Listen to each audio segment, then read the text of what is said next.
Tonight we want to open dusty chronicles to list king's decrees or recite the laws carved into black stone. Instead, we'll waken the heart of Mesopotamia, where the sun has never learned restraint. Before the first traders cross the square, before the scribes unroll their damp clay tablets, the day has already baked the earth to a slow, relentless crackle. The air smells of reed smoke and river silt. Somewhere, a goat complains like a door hinge in the wind. Here, life begins not with clocks or calendars, but with water levels and the shape of the shade at noon. People rise early, chasing coolness across alleys that shrink as the light grows, learning to move as the sun dictates carefully, grudgingly, with the suspicion that even the walls might burn if you lean on them too long. So lower the lights. Let the weight of this first city press gently around you. And if your breathing begins to match the slow pulse of the river slipping past its banks, that's just history carrying you with it. If quiet journeys like this keep you company, you might consider subscribing. And if you share the time and place you're listening from, perhaps the next campfire will be waiting for you there. And when the fire burns low, follow the wind east, past deserts that taste of salt and centuries, until it reaches a land where the rivers never sleep. They braid through fields and temples like veins, carrying both life and danger. The night gives way to the first slow blaze of the Mesopotamian sun, and the world's earliest cities begin to stir. Mesopotamia begins with light and an abundance of it. Imagine waking in Uruk, the bricks still holding last night's heat like globes that never cooled. The alley is a narrow canyon, and the first thing it serves is glare. Clay walls reflect it, dust brightens it, and the air hums with it as if light had sound.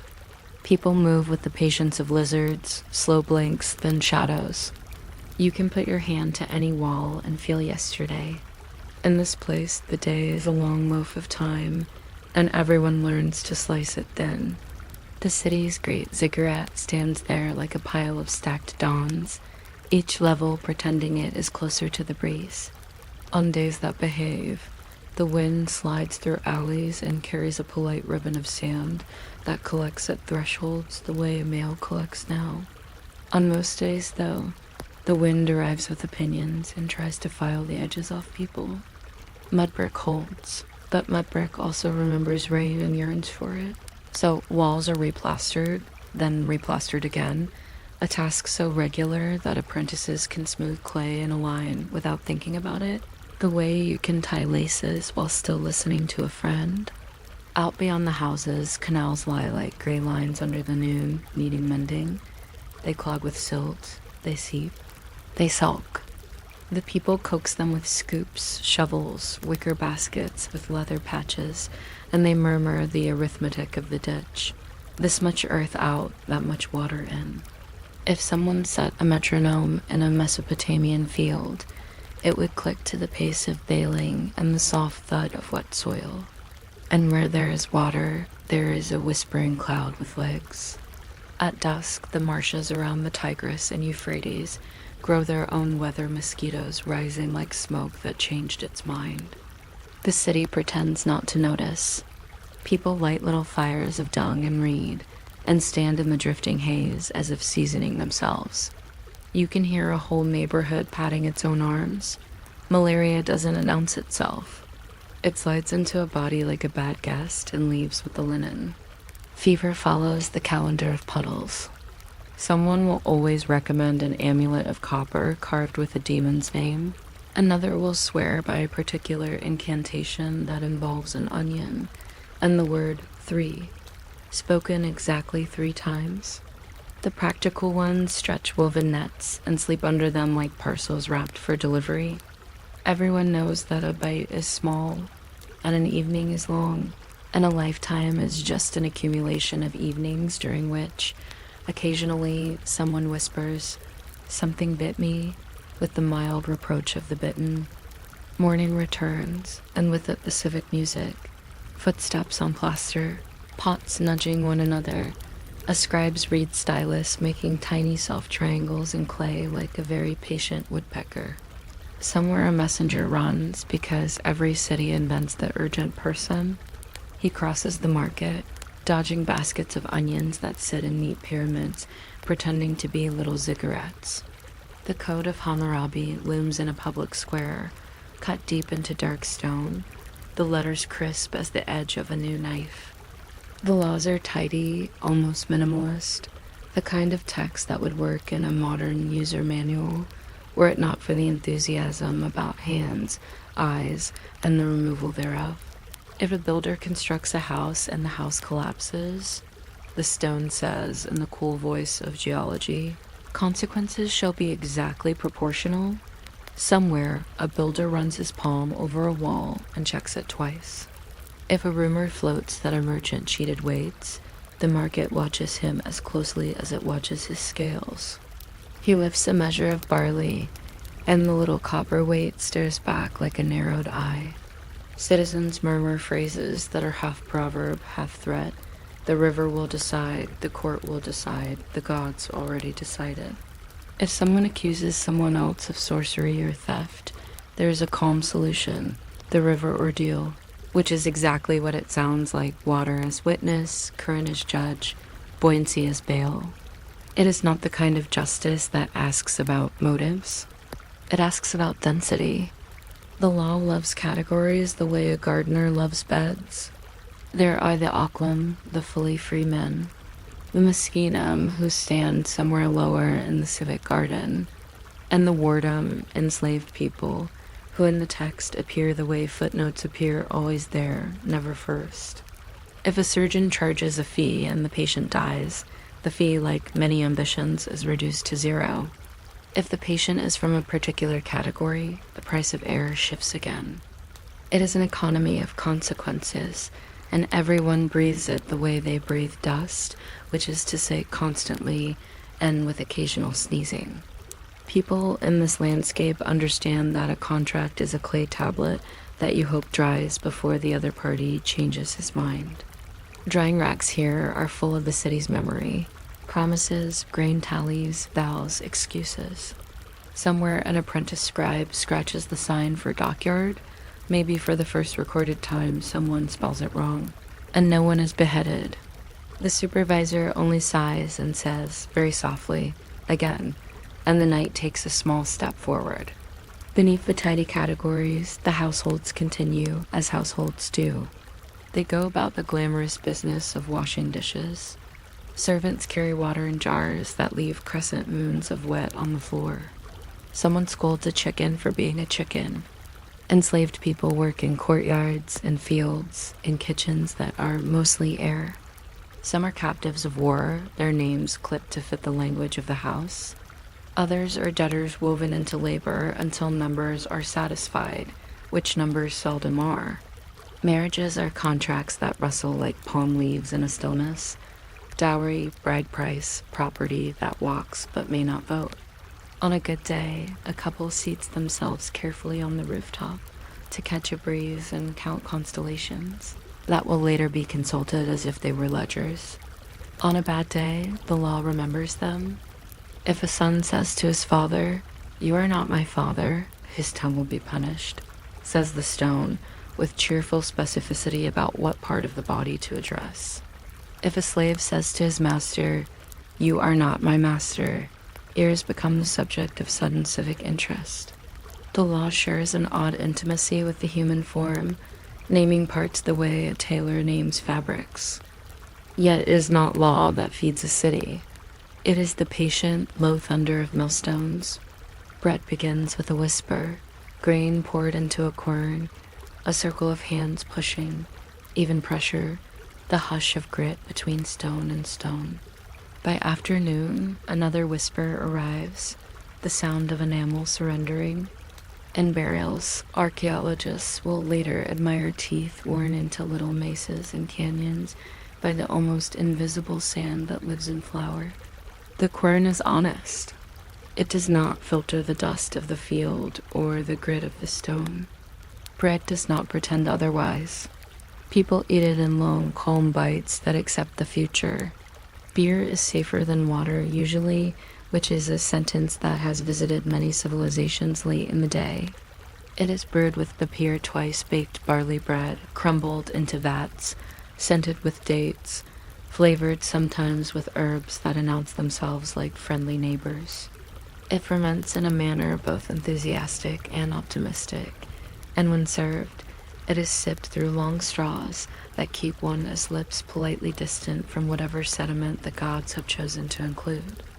An ode to Ninkasi, the goddess of beer, is hummed under someone's breath, the world's oldest jingle. You can picture the clay cup leaving a small circle on a tabletop that already looks like a map of previous cups. Water, the great companion, is also the great gossip. It travels everywhere and tells everything.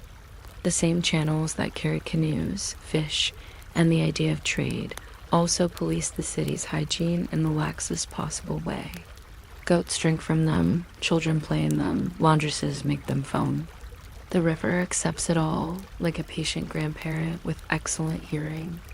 People boil water when they can, but fuel is a snob. It prefers to be used carefully. Reeds burn fast and dream of being smoke. Wood is a rumor hauled from far away. Dung does good work, but has social limitations. So the kettle is persuasive, but not omnipresent. Dysentery circulates on summer afternoons the way gossip does, traveling faster than a donkey with news. Bitter herbs make their rounds, a little mint here, a poultice there, and the calm assurance that someone's friend's cousin once drank this infusion and stood up the next morning with vigor. A scribe records barley rations for workers, and you can see in the neat signs the simple arithmetic of survival. All of it walked into the city by men whose shoulders know the language of carrying. Temples rest in the city like thick-browed older relatives, comfortable, heavy, a little demanding. They own fields, employ scribes, and count sheep with ceremonial seriousness. A man with a basket of grain climbs the temple steps to pay an offering that is also a tax, which is also a superstition, which is also a budget item. Mesopotamia was never afraid of multitasking. Priests read the livers of sacrificial animals for omens, and the organs sit there in a kind of glossy sincerity, shaped into hills and furrows like a small clay model of a landscape, while learned men point to this lobe or that notch and murmur, favorable, or quite the opposite. It is bureaucracy by biology, and everyone nods because nodding is good manners. The temple granary, meanwhile, breathes barley in and barley out, a lung that keeps the city alive. On ledgers, the columns of grain entries look like reeds. The scribe's stylus presses the same neat little wedges all day, as if teaching clay to count. Outside the temple courtyard, a woman touches the doorway with her fingertips, an old habit. A child copies her, because many religions are two-handed disciplines and most rituals lead to quiet cheerfulness. City walls line the horizon like a row of folded blankets, and gates crease them into manageable portions. At night, the watchmen walk their circuit with soft sandals, counting stars the way you count fence posts on a highway. Raiders are a possibility the way rain is a possibility. They're not inevitable, often rumored, rarely punctual. When they come, it is not always with trumpets. Sometimes it is with a small group of men who would like your barley and don't mind if you keep your opinions. The city knows what to do. Doors are barred, ladders are hoisted, and the dog that has never once barked at a delivery boy barks with vivid professionalism. In the morning, the market opens anyway. You cannot rate a place out of its onions. A potter lines up cups on a mat, each one with the little irregularity that marks it as handmade and loved. Children chase one another around a basket of dates that still carry a little dust as seasoning.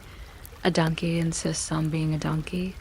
The city rehearses normalcy with such diligence that it becomes the real thing by noon. Meanwhile, the heat studies everyone. It is impartial. It finds scribes and bricklayers, widows and stevedores, and speaks to them in an upper register whine. People learn the choreography of shade. Step, pause, turn, crouch, stand, like a dance taught by a cat. Roofs become bedrooms, courtyards become kitchens, nights become social calendars. One man tells a story about the time his cousin took a petition to a judge, and by using exactly the right honorifics in exactly the right order, shortened a sentence to the length of a nap. Another swears he once saw a mosquito sting a bronze statue, which is not true, but after a hot day, truth is not the only ingredient in a good story. Someone claims the moon as a sickle used by the gods to harvest mistakes. Everyone sips beer by the straw and makes agreeable noises, which is diplomacy. On a far roof, a woman is grinding grain late, and the rhythm floats across the city like the slowest drum. It has been going on since mornings learned to follow evenings, and it will probably continue until millstones decide to retire. If a traveler arrives, they will first notice the smell of bitumen, that stubborn tar coaxed from the earth, used to seal boats and bond bricks, the perfume of permanence. They will also notice that shoes here collect the city under them like evidence, and that people brush them off with a neat, efficient motion that says, "We have been brushing this off for a long time." The visitor will ask, with charming innocence, if there is a nice place to swim. The city will answer with the ghost of a smile and point to the river, which is many things, most of them not nice. If the traveler remains after dinner, they may wander to the public square and raid the stone, which doesn't mind being read at night. It glows a little, not with magic, but with the backed-up warmth of the day. An eye for an eye, they will read, and perhaps think that it sounds like a course in geometry. A local will explain softly that it is more complicated than that, sometimes a fine, sometimes a replacement, always a calculation trying to pretend to be a principle. In the quiet hours, the scribes put aside the day's receipts and write other things.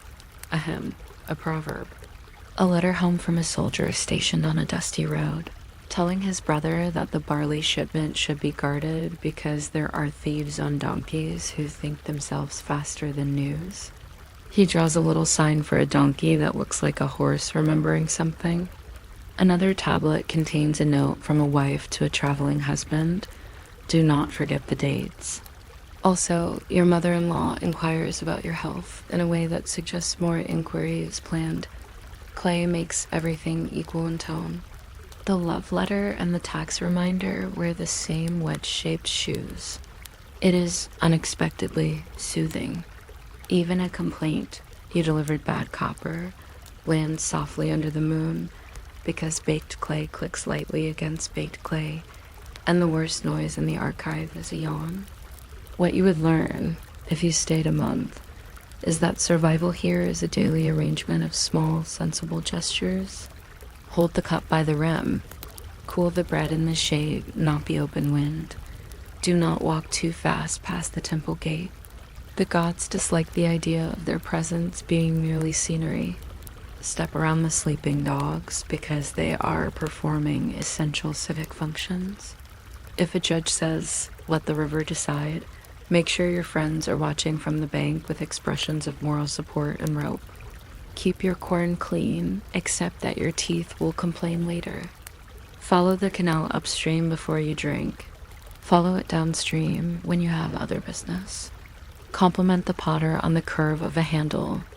They have spent 3 years teaching their hands that curve and appreciate recognition almost as much as they appreciate payment. Count your barley. Count your amulets. Count your blessings if counting helps you sleep. And if you do want to sleep, the city understands. Roofs cool after midnight.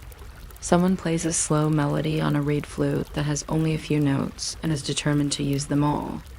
The mosquitoes thin, either from the night breeze or from boredom. The ziggurat fades into a darker triangle against a night sky that has never heard of electricity and takes its time. Somewhere, a watchman leans on his spear and watches Venus appear, a pin of light set carefully into the cloth of the east. Somewhere else, a baker wakes early and stirs embers that slept badly. The law sleeps too, which is not to say it forgets. It simply keeps the night watch in its own way. If you need a pillow, a folded cloak will do. If you need reassurance, consider this. A people who could convince clay to remember their day were already partway to eternity.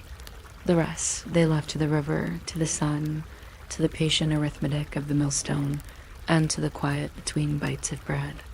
If you're still listening, you may notice that quiet now, the softest sound in Mesopotamia, the moment when the city, the laws, the canal, and even the mosquitoes pause, just for a heartbeat, to let the first cool breath of morning lift the corner of the night like a curtain. You might not expect the quietest room in Europe to sound like a small flock of geese, but a medieval scriptorium is, in essence, a choir of nibs. The geese are elsewhere, having already contributed their feathers, and the room keeps singing without them. Scratch, pause, breath, scratch. It is a kind of weather. If you're still awake by the time the ink begins congealing like a well-behaved stew, you're welcome to subscribe, or simply set the quill down and drift.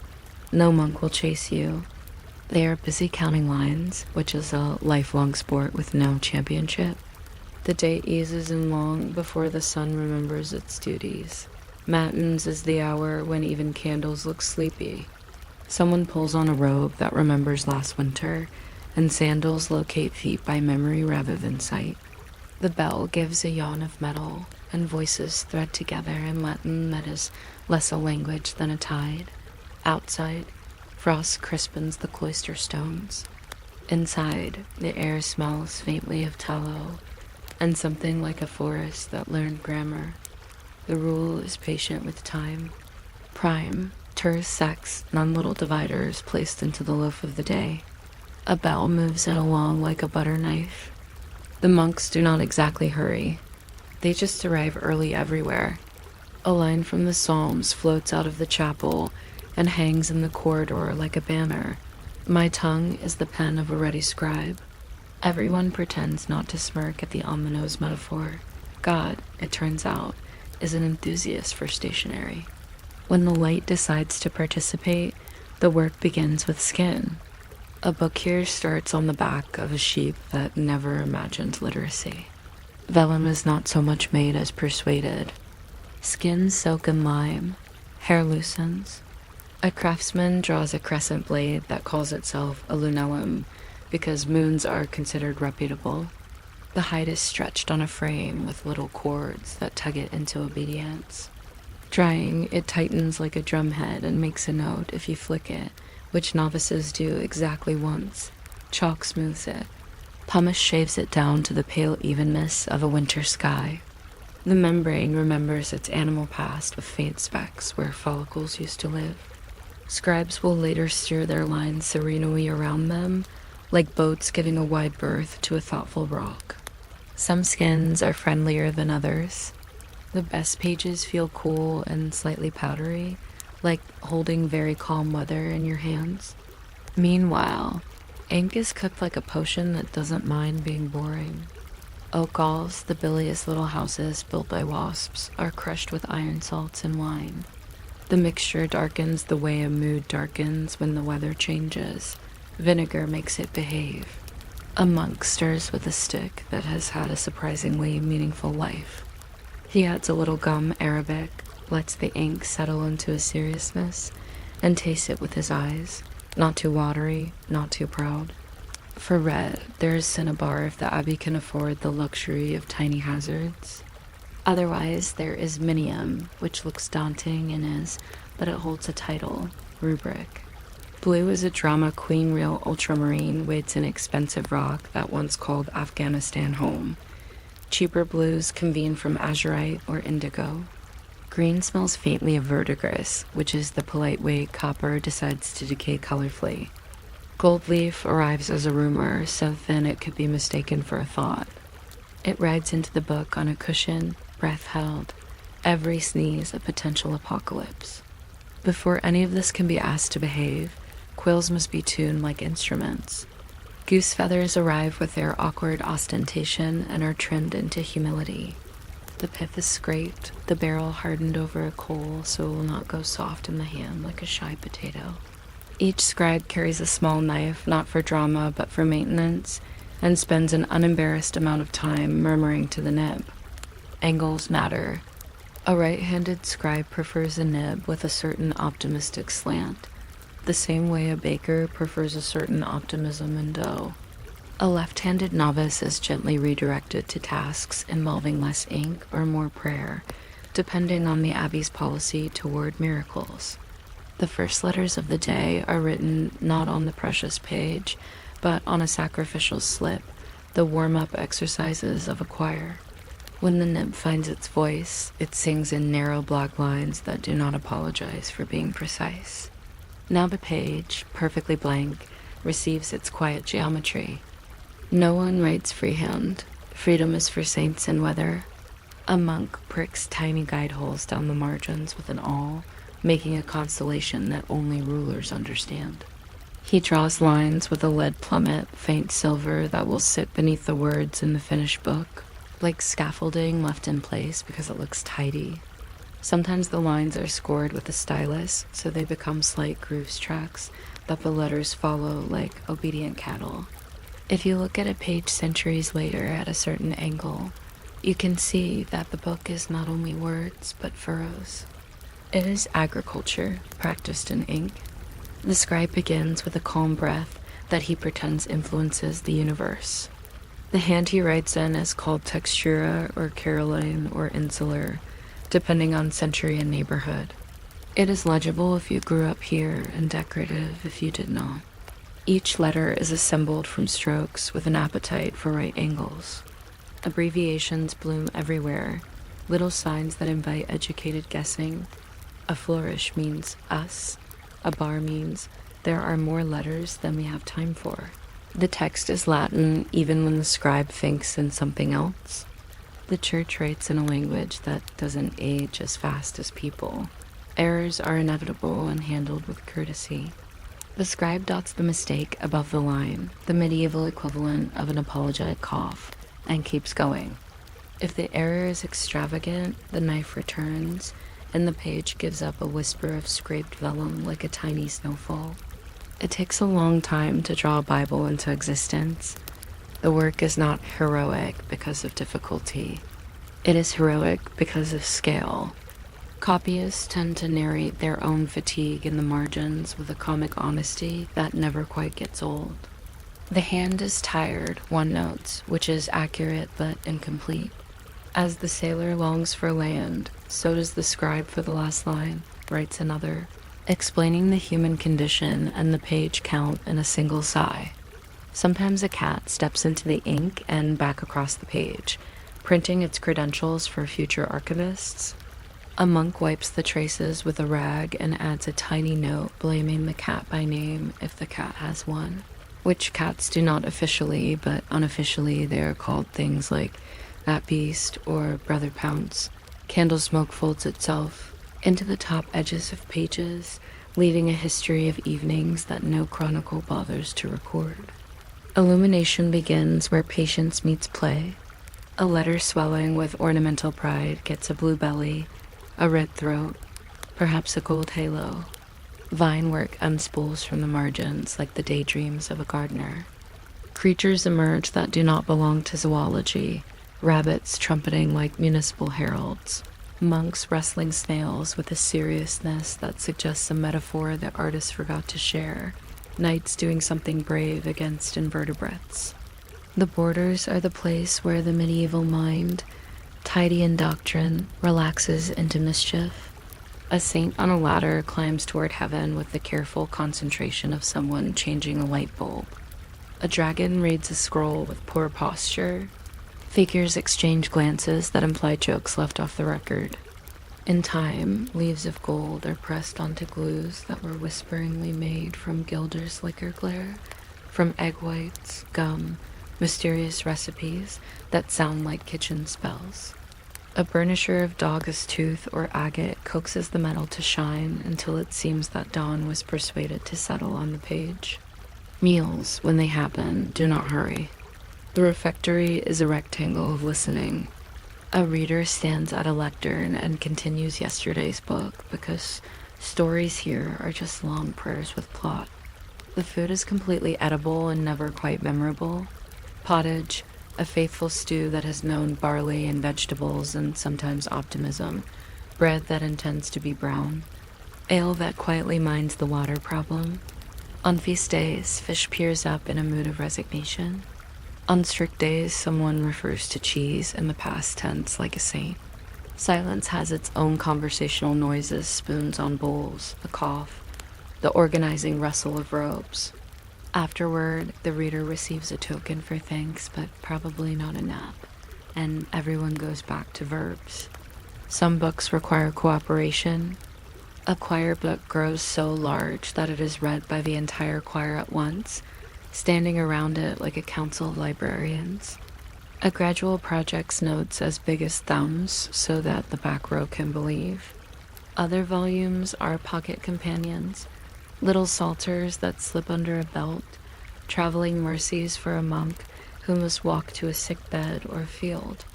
The variety is almost affectionate. The same psalm that rumbles from a lectern can whisper from a palm-sized page. It is the original cross-platform app. When a new folio is completed, it enters the binding room, which smells like leather that has decided to matter. Wooden boards, backed by cords, take on the gatherings. Bands cross the spine like quiet ribs. Sometimes the book is given bosses little metal feet so it can rest on a table without scuffing its dignity. A chain may be added for the library, not because the book intends escape, but because readers are nimble. Libraries themselves are not the maze you might imagine. They are more like cloisters with opinions. Volumes sit in cupboards or on desks, arranged by a system that seemed obvious at the time. Catalogs are written in long, sturdy sentences, one great Bible bound in white, slightly chewed. A librarian whose soul is tidy writes ownership inscriptions with the firmness of a boundary stone. This book belongs to St. Mary's of somewhere. Anyone who steals it shall be excommunicated, his nose fall off, and his life be short. Book curses flourish with a professionalism that suggests market research. They are less about theology than about inventory control, and they work about as well as modern security gates. A stolen book occasionally resurfaces centuries later as a flyleaf in another volume, where a binder recycled it in good conscience. Medieval books had second careers. They were sustainable before it was fashionable. Outside the walls, the world worries about other things, harvests, taxes, kings, who are mostly anecdotes in the scriptorium. News arrives late and out of breath. Plague comes once and again, and the handwriting changes. You can sometimes see the century in the slope of a letter, as if time leaned differently on the pen after a difficult decade. New hands confident in humanism will arrive, writing rounder, like people who have discovered vowels for the first time. Scribes adapt with the serenity of oak furniture. The day's schedule persists like a clock that never learned how to stop. There are still bells. There is still sext. Someone still adjusts the nib and purses their mouth over the page with the same expression a weaver wears when they are about to convince a loom to behave. What no one says, because it is too obvious, is that the scriptorium believes in slow miracles. A Bible takes years, and the years are thick with weather and aches and seasons of geese. The finished book is heavy not because of doctrine, but because it is 300 calves. You never met 10,000 strokes of a knife galls that were once wasp apartments and the kind of patience. You can only build by doing nothing quickly. When a manuscript leaves the bench, it is kissed not because anyone thinks the book will notice, but because gratitude is easier with a target. The volume travels to a lectern and becomes a voice that belongs to paper. The scribe returns to the beginning and sharpens a new quill, which is how cycle is spelled in this building. Evening arrives gradually, as if it too respects margins. The candles are trimmed with little snuffs that look like thimbles. A monk puts a piece of parchment scrap beneath his hand to guard the clean page from the honest oils of skin. Later scholars will study the finger-shaped grayness on certain corners and calculate how often a loved line was visited. A novice nods and drops his pen, which stages a minor ballet across the bench to the floor, leaving a comet tail on the wood. Someone smiles without looking up. Compline folds the day and tucks it in. The last light glances off a letter painted in gold, and for a second the initial glows as if the page had captured a very small sun and agreed not to tell anyone. By the time the room settles to the soft bush of resting flames, the pages cool like bread. A fly wanders across an illuminated border and becomes a short-lived marginal event. Outside, night is a generous quilt. Inside, a cat decides the warmest book is the one worth sleeping on. A colophon at the end of a volume admits, "Here ends the book. Thanks be to God." Also, let the reader not blame the copyist for smudges, for winter was hard. The sentence lands on the desk the way a blanket lands on a lap. If you are still listening, this is the hour when the ink dries and becomes a small and permanent weather. The geese that sacrifice their feathers will never learn to read, but the page turns smooth under your imaginary hand, and the letters sit so calmly in their lanes that even your breathing straightens out to match them. And in case your mind wanders, there are the side alleyways of craft that do not ask for wakefulness. How a choir is nested like a family of small birds, each gathering tucked into the other in a logic that very much prefers even numbers. How the skin yields 2 good pages with a hint of difference. The hair side a little shadowed, the flush side slightly brighter like the 2 halves of a thought. How the word gloss means not shine but commentary, a text along the margins explaining the text in the middle, so a page can hold a conversation among 3 people who never met. How a correction sometimes blossoms into a tiny pointing hand, a manicule, the medieval version of a sticky note drawn by someone with a sense of mischief. A reader reaching this part of the page hundreds of years later will rest a fingertip on that tiny finger and nod. 2 hands across time agreeing that a sentence here deserved to be noticed. The night grows comfortable enough to share a joke. A scribe's quickest line says simply, "Writing is excessive labor." Another answers in a later century, "Reading is too." Between them stretches the quiet proof, a patient craft that turned animal skin and minerals into something that thinks. Few professions can claim to leave a durable whisper. The scriptorium's whisper is not dramatic. It keeps office hours. It licks margins. It loves rulers. Its parties involve rubrication and biscuit-like wafers of dried ink reconstituted with water as if they were soup. But the whisper endures, not because it is loud, but because it learned, with unhurried certainty, how to stay. If your eyes are heavy, let them be. A page has no objection to being read horizontally. Somewhere a bell proposes one last prayer. Somewhere a quill, newly cut, dreams of morning. The breath of the room slows to the scratchless hush between letters, that most generous interval. The gold cools, the ink darkens to its final shade. The cat, which was never formally invited to the library, resettles in the exact middle of a psalm and purrs like a very small organ. The whole monastery relaxes into the marginal note of sleep, and the book on the desk waits perfectly flat, perfectly patient, teaching, even now, the long, uncomplicated moral of the scriptorium. Everything important can be done slowly. And even a whisper, if copied carefully enough, turns into a world you can open with 2 hands. You might not expect the heat of a very old sun to have an opinion about your morning plans, but in the cities of the southern plain, it had a supervisory role. The day begins in Uruk or Ur, or perhaps at a canal-side hamlet whose name was pressed into clay only once and then washed into the river. The horizon is level, the color of baked bread, and somewhere nearby a ziggurat imitates a mountain with the steady self-confidence of a staircase. Before the light arrives, a frog clicks like a wooden toy and a reed mat remembers the shape of your back. The first breath outside tastes faintly of silt and something bituminous like the air has been repaired with glue. If you're still awake, you can subscribe to this expedition across the courtyard. If you drift off while I'm describing deaths for the 3rd time, I will file no tablet of complaint. Out past the walls, irrigation channels run like rules through a classroom, and each furrow has its own small opinion about where the water should be.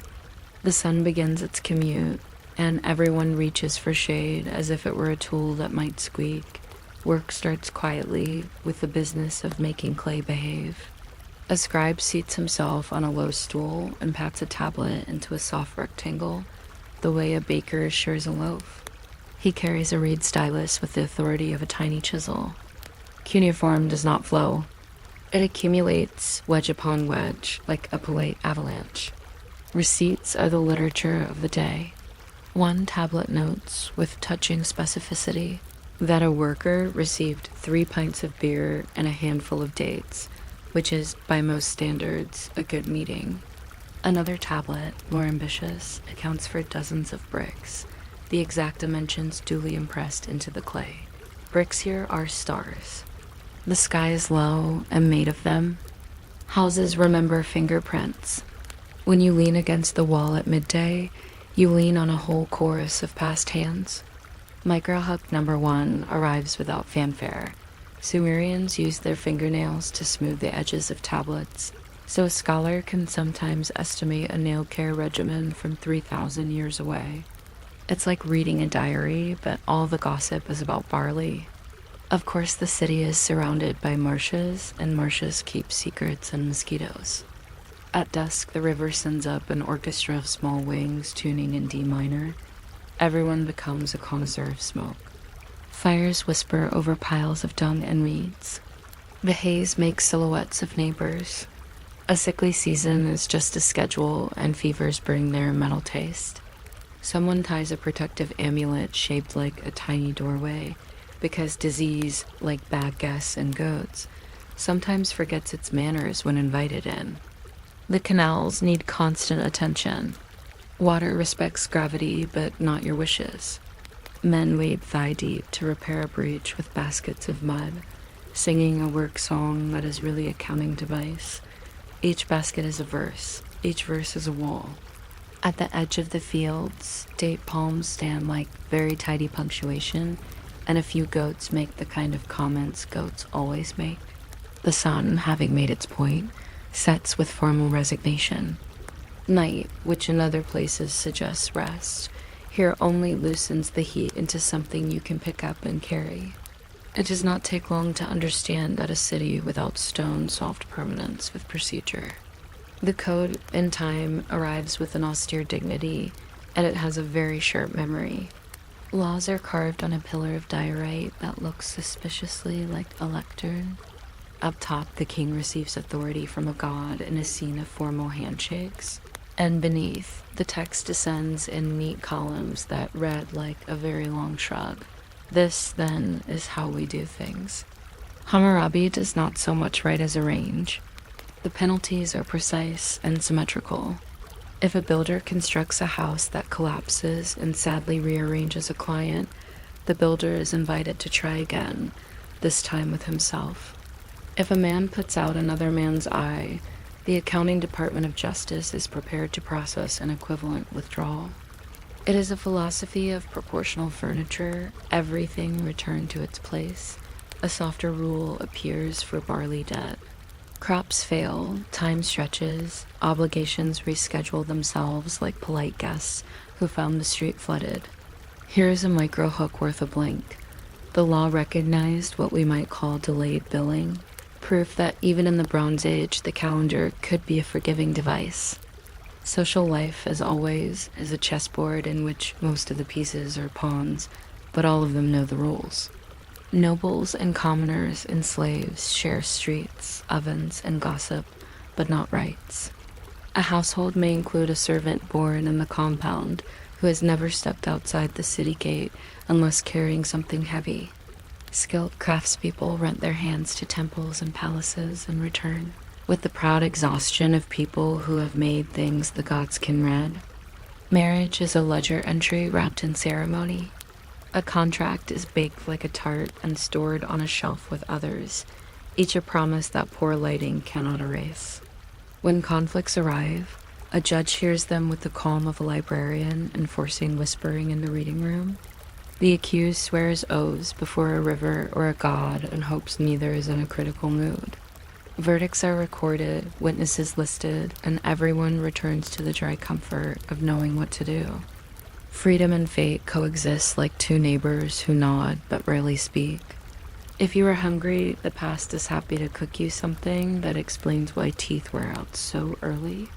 Flour is ground on a quern stone that does not understand the concept of nonstick. Grit joins the dough with the confident authority of a mineral. Bread emerges obedient, flat, or domed, tasting of grain and effort, and carrying within it the very small geology of your neighborhood. Beer, the safer beverage, is a fit conversation between malted barley and fermenting optimism. It is strained through a straw because chewing a drink is ungainly, though not unknown. In taverns, the air smells industriously yeasty. A tablet from a manager lists rations of beer for workers by strength, proof that human resources has always been attentive. Another micro hook, one complaint tablet scolds a supplier for delivering beer, not of standard quality. A sentence with the buoyant charm of a 4,000-year-old review. The water itself is complicated. Rivers are generous, then capricious, then generous again, and people learn that boiling makes a skeptical friend out of a wooden pot. Famine is not a story climax, but a recurring footnote. A season too dry and the canals sulk. A season too wet and the fields wear the river like a garment too heavy to lift. Barley can endure what wheat cannot, so barley becomes not just food but economics. The unit of a paycheck, the word you use when you need to say how much. Granaries breathe like slow animals. Rats invent their own fiscal policy. Cats are hired as counter-arguments. The city posts watchmen against locusts with the seriousness reserved elsewhere for armies. In the fields, children clap and shout while adults wave smoke and cloth. Everyone understands that dinner is a negotiation. A village might trade surplus dates for fish, fish for copper, copper for a good story. The result is a meal that often resembles diplomacy. You eat not just because you are hungry, but because the oven was persuaded to happen. Temples are the tallest bureaucracy in sight. A god owns fields, orchards, boats, and in some places, a respectable number of goats with opinions. Priests tally offerings with the serenity of accountants. The ziggurat, brick upon brick, steps the sky like a ladder that forgot to bring its top. At festivals, the city dresses itself in perfume and noise. Statues parade, accompanied by the brassy encouragement of horns. Offerings double as taxes with excellent branding. You bring bread to the god and discover the temple adds it to its pantries, which will later redistribute it judiciously to staff, to widows, to contractors, to itself. It is not a scam so much as a system. People sing because singing helps the calendar advance. The god is carried into a garden. The statue may enjoy a carefully curated nap. A microhook slides past like a barge. There was a ritual that married the king to the goddess symbolically, a ceremony in which half the city pretended not to overthink metaphors while the other half hummed approval. War does not arrive as a plot twist. It is harvest with different tools.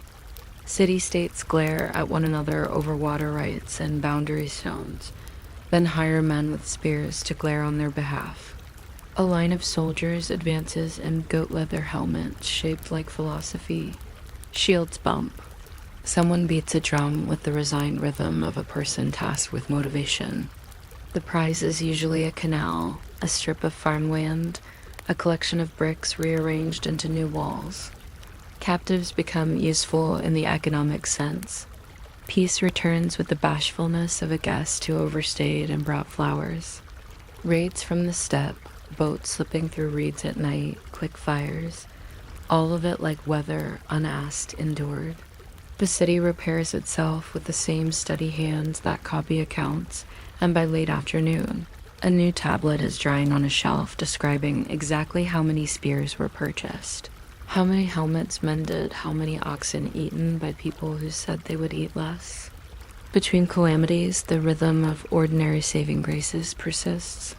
Cylinder seals, little rollers carved with dreams and goats, are pressed into clay to sign documents with a repeatable flourish. If you have one, you own yourself a tiny printing press. Children spin tops made of baked clay and chase each other around the courtyard until a mother remembers a chore they can do.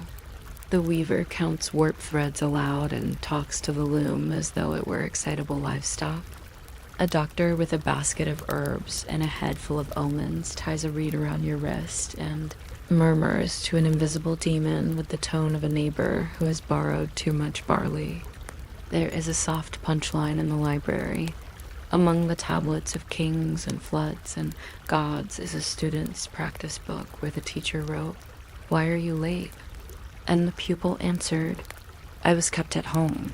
Some conversations do not require the invention of new excuses. The afternoon narrows, and the courtyard shade stretches like a cap. Potters lift rounded jars from the kiln with the brisk affections of professionals. A boatman smears a seam with black bitumen, which smells long and convincing. A shepherd returns with a gossip report from the edge of town to jackals seen in daylight. Wind making its regular remarks, a neighbor's fence now technically a suggestion. The marketplace exhales, fish argue with air. Onions organize themselves into little hills. A woman counts copper and barley and decides the household will be generous to itself. At a stall, a bead of lapis lazuli from faraway veins rolls between a buyer's fingers. The stone confers the small privilege of being noticed at dusk. Jewelry is simply light with a memory. Evening closes the city like a lid. The temple musicians practice a descending phrase until even the goats agree it is correct. The ovens surrender their last heat to flatbreads that puff once and then accept their destiny. People sit on rooftops in the reliable breeze to discuss all the ways the grain looks surprised today. Someone tells a flood story. Someone else answers with a different flood story, older, wetter, with fuller footnotes.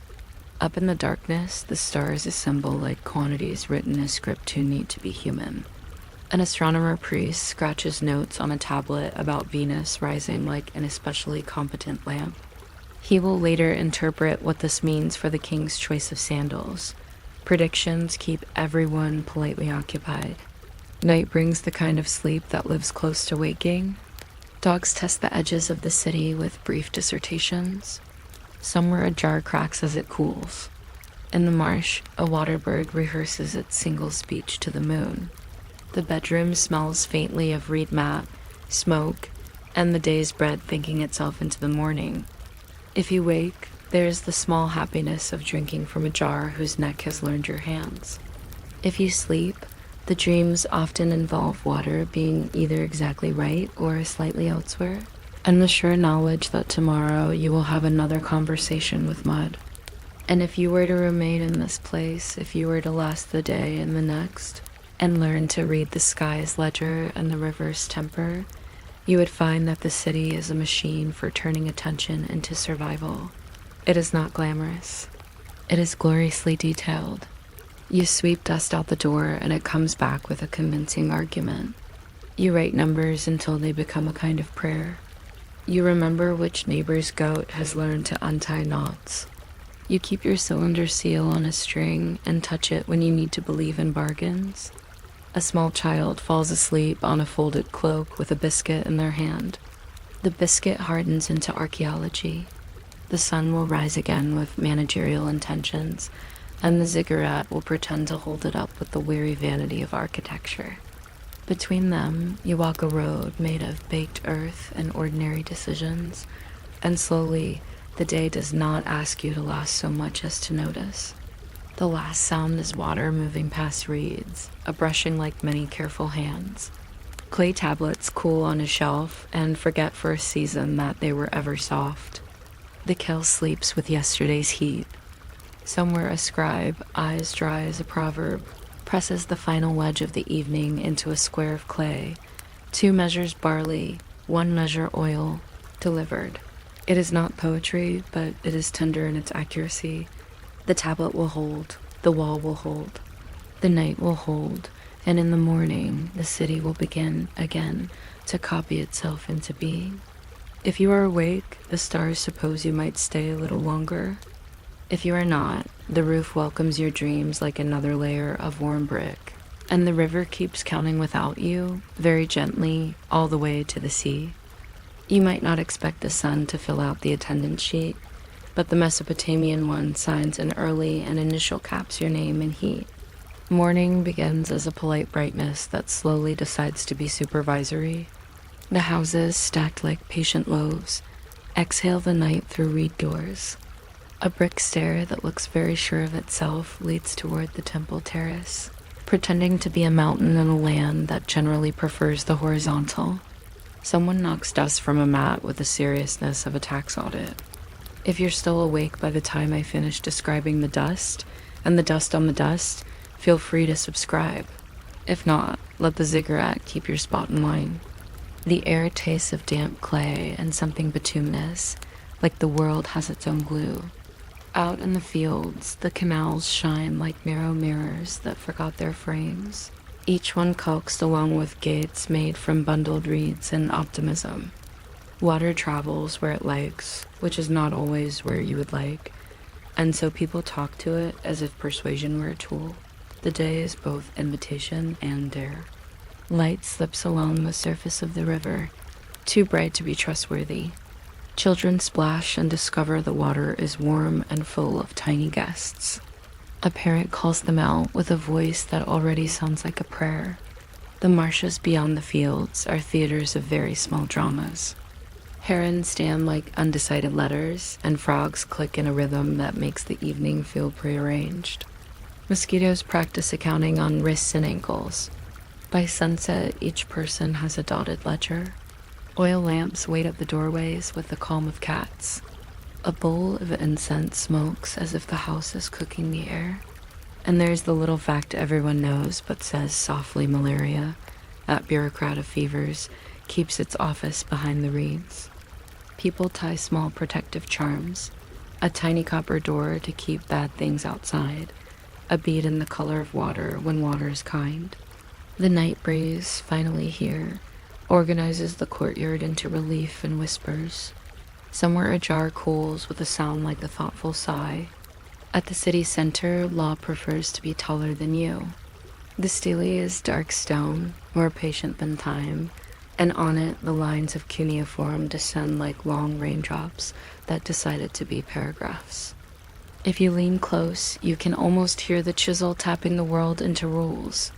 Hammurabi is carved consulting a god, the two of them doing that formal exchange of tokens that says, "We agree there will be procedure." It is not a story of good or evil. It is paperwork, very thorough and frankly rather soothing. A builder whose roof falls in will find the penalty is as symmetrical as a doorway. A surgeon whose knife gets ambitious meets an accountant's version of justice.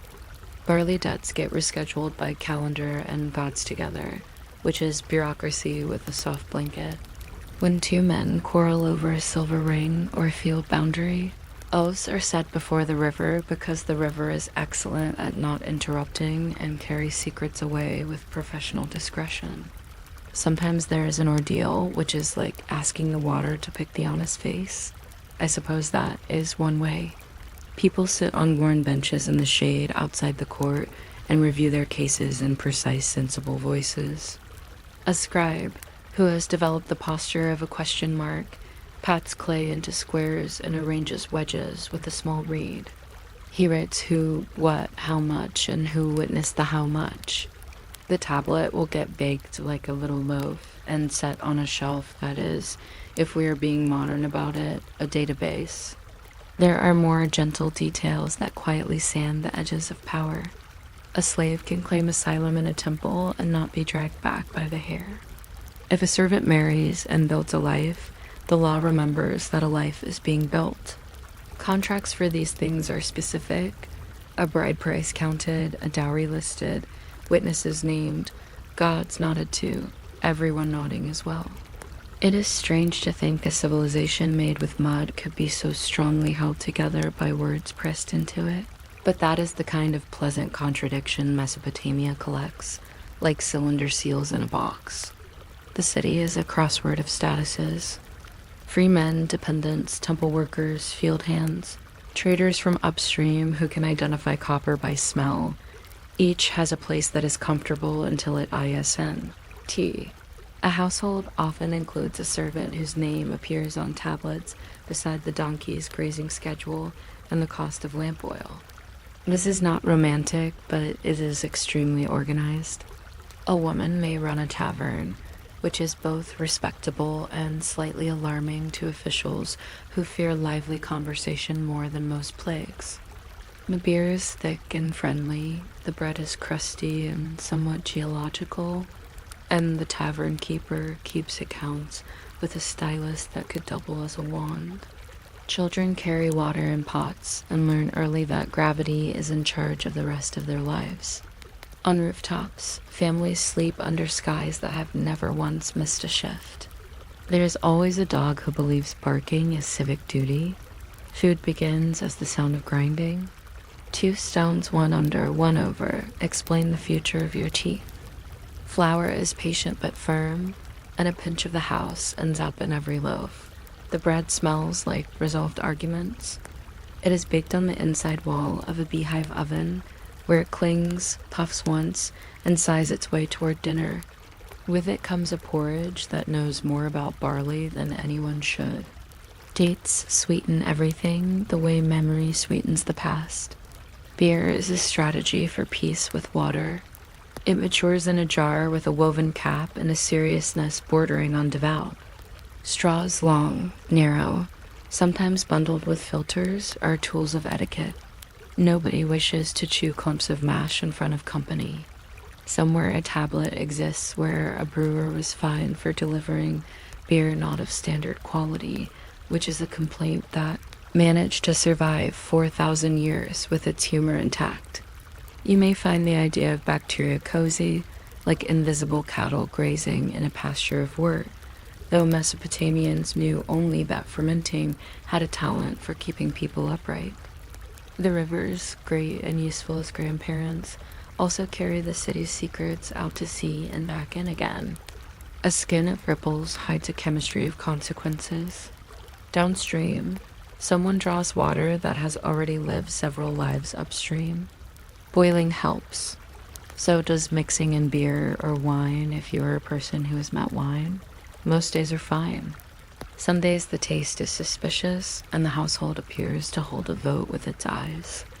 If the vote goes poorly, there are mint, cumin, coriander, leaves whose names do not translate well but have admirable enthusiasm. In a courtyard, a mother tops the rim of a copper pot with a spoon to shake the last heat from it. Steam rises like a promise to stop being dangerous. It is hard to remember that germ theory is far in the future when everyone already behaves as if heat is an excellent negotiator. Famine is less a plot twist than a season that missed its appointment. Too little snow in the mountains means too little water in the canals, and fields begin to talk back in the language of dust. Too much water means the same thing in a wetter dialect. Barley knows how to endure, which is probably why all those tablets measure salaries as so many liters of barley, as if people were sacks. Granaries breathe, rats hold seminars, cats enter with resumes that list rat discouragement as a core skill. Women in doorways count dates into woven baskets and test bread with a tap that says both done and enough. If you're still listening, this is your micro hook. A common wage for a laborer might be a couple of liters of barley per day, which is exactly the kind of college-level trivia that will never be on a quiz, and therefore perfect for bedtime. The temple supervises the largest to-do list in town. The god owns fields, boats, orchards, and opinions. Priests and priestesses are not simply holy. They are managers with calendars. Offerings arrive like taxes wearing perfumed collars. The ziggurat steps the sky with perfect confidence. a stack of bricks pretending to be a cosmic spine. On ceremonial days, the god is led to the river to travel by boat, which is charming because you can never really tell whether the god enjoys boating or everyone simply enjoys watching a statue wear a hat. Musicians perform a melody that falls like afternoon rain. The drums remember everyone's heart rate and refuse to change theirs.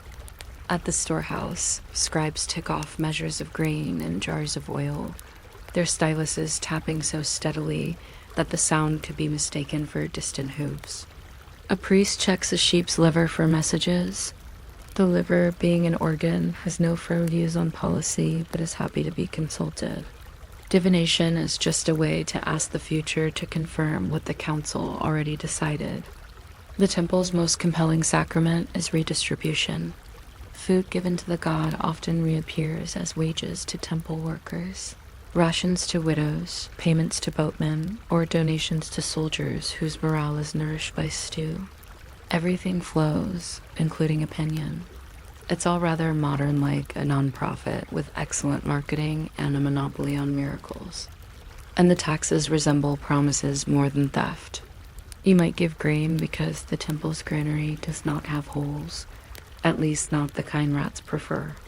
The priest counting jars of sesame oil with a string and a stern face is the ancestor of every auditor who ever lived. And though this is not an exciting revelation, it is a very stable one. In a corner, a potter delivers a run of tiny cups for ritual sips and wonders if the god truly needs them all.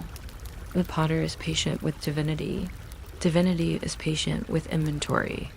War creeps toward the city like weather notice, only when it is already here. Two neighboring towns have different opinions about a canal's responsibility to behave, and so there is a meeting in the open, then a meeting with sharpened sticks. Soldiers wear helmets shaped like tidy ideas. Shields make small wooden conversations when they touch. The prize is usually a field, a strip of reeds, a little more control over a sluice gate, and someone else's livestock if they are inattentive. The city's walls, made of mud brick and intention, are thick enough to be convincing when you lean on them. Gates are strong lattice of palm trunks, sealed with black bitumen that smells like geology, broadcasting its resume. Lookouts on the ramparts shade their eyes and pretend the sky knows them personally. If raiders make it to the outskirts, they prefer barley to blood. A tightly bundled sheaf is a more portable victory than a quarrel with the watch. Inside the walls, gossip patrols more effectively than soldiers. A rumor says men from the north have horses tall as arguments. Another claims a caravan from farther east brought a stone blue as a well. A scribe records a shipment of arrows with the same cautious pen that recorded marriage contracts and beer rations. When peace returns, it is unceremonious as a door closing softly. Everyone prefers this. The city repairs itself in the same way it eats, steadily with lists. Bricks dry in the sun, shaped by molds, turned by boys who will swear they are tall enough for anything. Someone somewhere paints a new mark on a boundary stone that says in the precise language of property, "This is ours," like it was yesterday and we hope also tomorrow. Evening in Mesopotamia admits it was a busy day, but refuses to admit whose fault that was. Kitchens give up their heat to the open air, and people curl their feet under them on rooftops. The moon rehearses its slow improvisation over a river that gleams like a very long knife with friendly intentions. A storyteller tells the flood again, and again it is enormous, and again a boat full of animals acts like a clever cupboard. Someone points to a star and claims it used to be a different star. The astronomer priest nods as if this is technically true, and adds a note to a future tablet. Good visibility, slight wind, the planet Venus, behaving with her usual charm.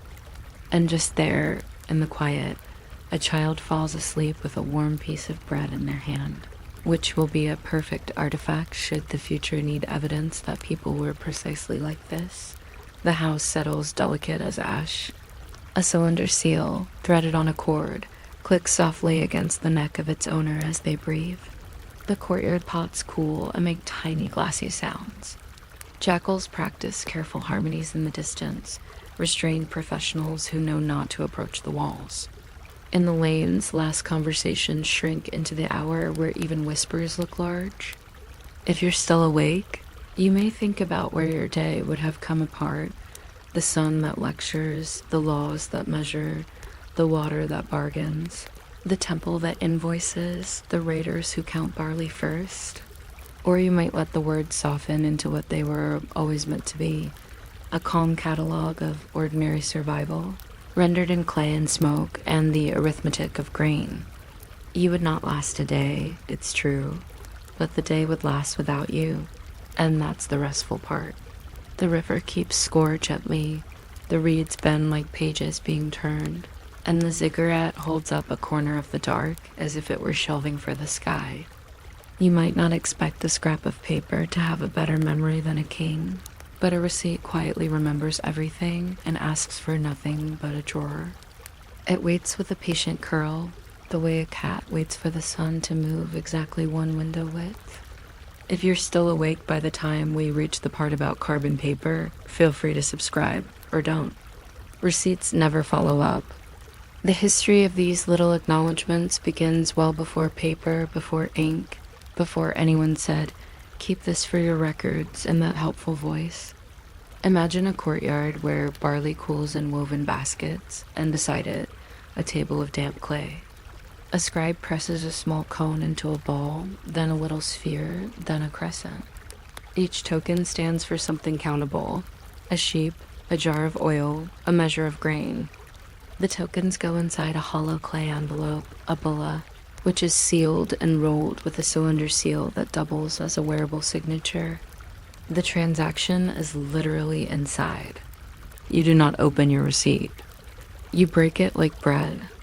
1,000 years later, someone decides to press the pictures of the tokens on the outside too, because convenience is contagious. This is the first micro hook. Humans invented packaging before they invented labels, but labels arrived anyway. As if summoned by the shelf dot, the tokens grow into signs, and signs into rows of neat wedges. Cuneiform hums along the clay like rain that learned to march. When a shepherd delivers 23 lambs, the scribe writes the number and the word, and the date, and the name of the official who looks serious at the correct moment. A receipt is born, warm from the kill, utterly unromantic, and therefore deeply trustworthy. Cylinder seals glide across it and leave their little universes. A hero wrestling a lion who is somehow also a metaphor for authentication. People love these seals. They roll them on clay jars, on bricks, on tablets, on anything that could be mistaken for something else. The tablet then sits on a shelf with its fellow tablets, which is library and archive and audit trail in one. Scribes develop that gentle pride known to anyone whose work is measured in tidy lines. They invent the phrase that will be translated 1,000 ways, received of. You can almost hear the pause after it, the space where a jar, a name, and a witness slide in like the last piece of a puzzle. Evenings in these offices must have been soothing. The soft clack of drying tablets, the faint smell of clay, the certainty that the world could be kept in order if one simply listed it softly enough. Across millennia, the habit survives, changing outfits but never personality. In the Mediterranean bustle of tall ships and tar, receipts migrate to papyrus and parchment. Merchants copy notes by hand, their script leaning like sailors in crosswind. A bill of lading describes olives as if they were ambassadors. Somewhere a clerk draws a little fish in the margin because lunch is late. Notaries add wax seals as if to say, "This document wears a proper coat." A traveler buys dyed wool in a port and receives a slip with numbers that insist on being exact, even when memory wants to be polite. On shore, a grain warehouse keeps a ledger with a column for everything and 2 extra columns in case something new gets invented. The paper sighs when a stylus presses it. A merchant from Pisa learns to love the rhythm of double entry. Every debit must walk arm in arm with a credit, like cousins at a quiet wedding. The system is less about money than about symmetry, which is what sleep also recommends. Under a lamp, a clerk inks "wreck" in the corner and dabs sand so the dot does not smear. A ship's captain counts bales by touch in the dark, one hand on rope, one hand on the moon. Trusting both to be in the general area of honest dot, there are tally sticks. 2 remarkable little sticks that look like nothing in particular. The wood is split lengthwise after notches are cut. One half goes to the pair, one to the pay. The two halves match like friends who practiced a secret handshake. Farmers keep them behind rafters. Sheriffs file them in bins. Treasuries grow shelves of them, quiet forests indoors. Centuries pass. People get used to the way wood remembers. They forget that even memory needs ventilation. One year, a government decides to clean its cupboards and feeds a mountain of old sticks into stoves that do not share the enthusiasm. The fire says its only word, which is more, and many rooms later, everyone agrees that receipts, even when retired, deserve a graceful exit. This is the second micro hook, an accounting method helped heat the sky. It's not dramatic in the moment, just a crackle, then a glow, but the footnote lasts a long time. Paper widens like a road. Shops learn the ceremony of the counter. A customer requests a yard of muslin. The shopkeeper hems the air with scissors, and somewhere in the back, a boy is practicing perfect numerals on narrow slips. Receipts become nearly decorative. They list items with a small flourish and print the name of the shop at the top, often with an ampersand that believes itself immortal. Some include a polite note, grateful for your esteemed favors. Others offer a proverb about honesty, which is the stationary version of raising an eyebrow at yourself. Cash boxes click and chime.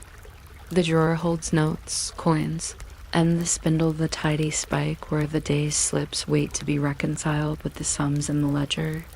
The spindle is both efficient and a little theatrical. You finish adding the column, you whisper a number. You lift the stack of paper and tilt it onto the spike with a sound like rain committing to a roof. At closing time, the shop smells of paper, lamp smoke, and a pride so quiet it is mostly geometry dot. Then comes a machine that refuses to trust even good people at good counters. A proprietor worried by missing pennies travels by steamboat, studies the gears of timepieces, and ends up with a brass contraption that makes arithmetic nervous. The cash register rings, the drawer springs, and the paper ribbon moves through a printing mechanism with the tick-tick-tick that resembles accountability in a minor key. Printed receipts arrive in twin, the original for you, the copy for the shop, thin twins that curl like commas. They feel official. Prices appear in a tidy queue, each line a little verdict. The date sits above them, small and calm, as if to say, I was here too. Clerks learn to tear along the serrated edge with one careful tug, a small gesture of completion that remains satisfying even after the 1000th time. Under the counter, near the oil can and a pencil stub that insists on surviving, sits the paper roll, heavy as a loaf, a promise that the day will continue. The 20th century discovers that one sheet is good, but 3 are better. Carbon paper, a miraculous sandwich of dye and tissue, turns pressure into copies blue ghosts that follow the original home. Offices are suddenly populated by quadruplicate. Notebooks develop that crackling personality. Forms introduce layers: white, canary, pink, goldenrod. A clerk in a cap writes once and produces 4 truths. The top slip goes to the buyer, the second stays with the seller, the third wanders to the accountant, and the 4th ripens in a filing cabinet until a decade goes by and someone says, do we still need this? Carbon, being subtle, leaves fingerprints on elbows, on the edge of a nose, on a teacup handle. The day ends with everyone slightly blued and very documented. The spike keeps its job. The ledger now has companions with multiple surnames: invoice, voucher, chit, docket. In a particular kind of quiet, An office worker arranges them by date and feels a tiny, private happiness when all the corners match. The world is complicated, but the stack is square. Supermarkets make receipts speak in item codes. They are still sentences, only now they use abbreviations and numbers instead of adjectives. A little black square composed of narrower black lines arrives in the 1970s and politely volunteers to be read by light. A pack of gum becomes a test subject. The beeping sound that means paid joins the public sounds of life. Paper still curls, but now it curls with printed certainty. Price, tax, total, change. Somewhere a programmer spends a quiet afternoon deciding whether a receipt should say, "Thank you," with an exclamation mark or a period, and in doing so influences the nation's cashierly tone. The bottom margin becomes a public park for disclaimers. No cash refunds after 30 days. Keep this portion for your records. Survey code 8472 to 19. It is oddly moving. The way a slip printed in 1 second can contain the etiquette of an era. Thermal paper arrives and requires no ink at all, just heat and a plan. It darkens where touched by tiny warmth like snow under a spoon. The roll shrinks, the digits sharpen, and the drawer fills with slender proof that the day happened. Receipts have always doubled as souvenirs of tiny negotiations. At the tailor's, the slip carries your measurements in code. At the pharmacy, it repeats your name with a gravity usually reserved for treaties. In cafes, it remembers the difference between a small milk and a large milk as if both were philosophies. Some receipts make jokes, printing a smiley face next to the total when you buy exactly 2 croissants. Others propose worldviews in 8-point type. Prices include tax where applicable. The phrase, "where applicable," is as close as paper comes to a shrug. Hotels teach receipts to itemize in whispers, listing breakfast, and then 1 line lower, breakfast tax, as if taxing breakfast is slightly indiscreet. Bookstores, sturdy places, sometimes still stamp the slip with real red ink, a tasteful thunderclap. The tiny pad by the register acquires a drawer neighbor, a small dish of mints that crunch like glazed commas. Somewhere a grandfather reads the receipt for nails and says, "That's about right." The way elders approve of weather, digitization arrives and does what it always does. Keeps the ritual but hides the mechanics. A beep at the counter, a tap on a glass screen, and the receipt appears in an inbox with a subject line that pretends to be a letter. The body is familiar. Items, price, tax, thank you. Attached is a file that looks like paper but is not, complete with your name spelled almost correctly. Terms and conditions expand like evening shadows. The legal department writes a bedtime story at the bottom about warranties and liability and acts of improbable weather. If you choose email and paper, you get both, like a souvenir and a cloud backup. The message says, "Do not reply to this address," which is a sentence that understands our age with painful accuracy. Telephone numbers vanish. Cur codes take their spots like new tenants. Still, we save the little slips in a bowl near the door, because a bowl near the door is older than the internet, and twice as convincing.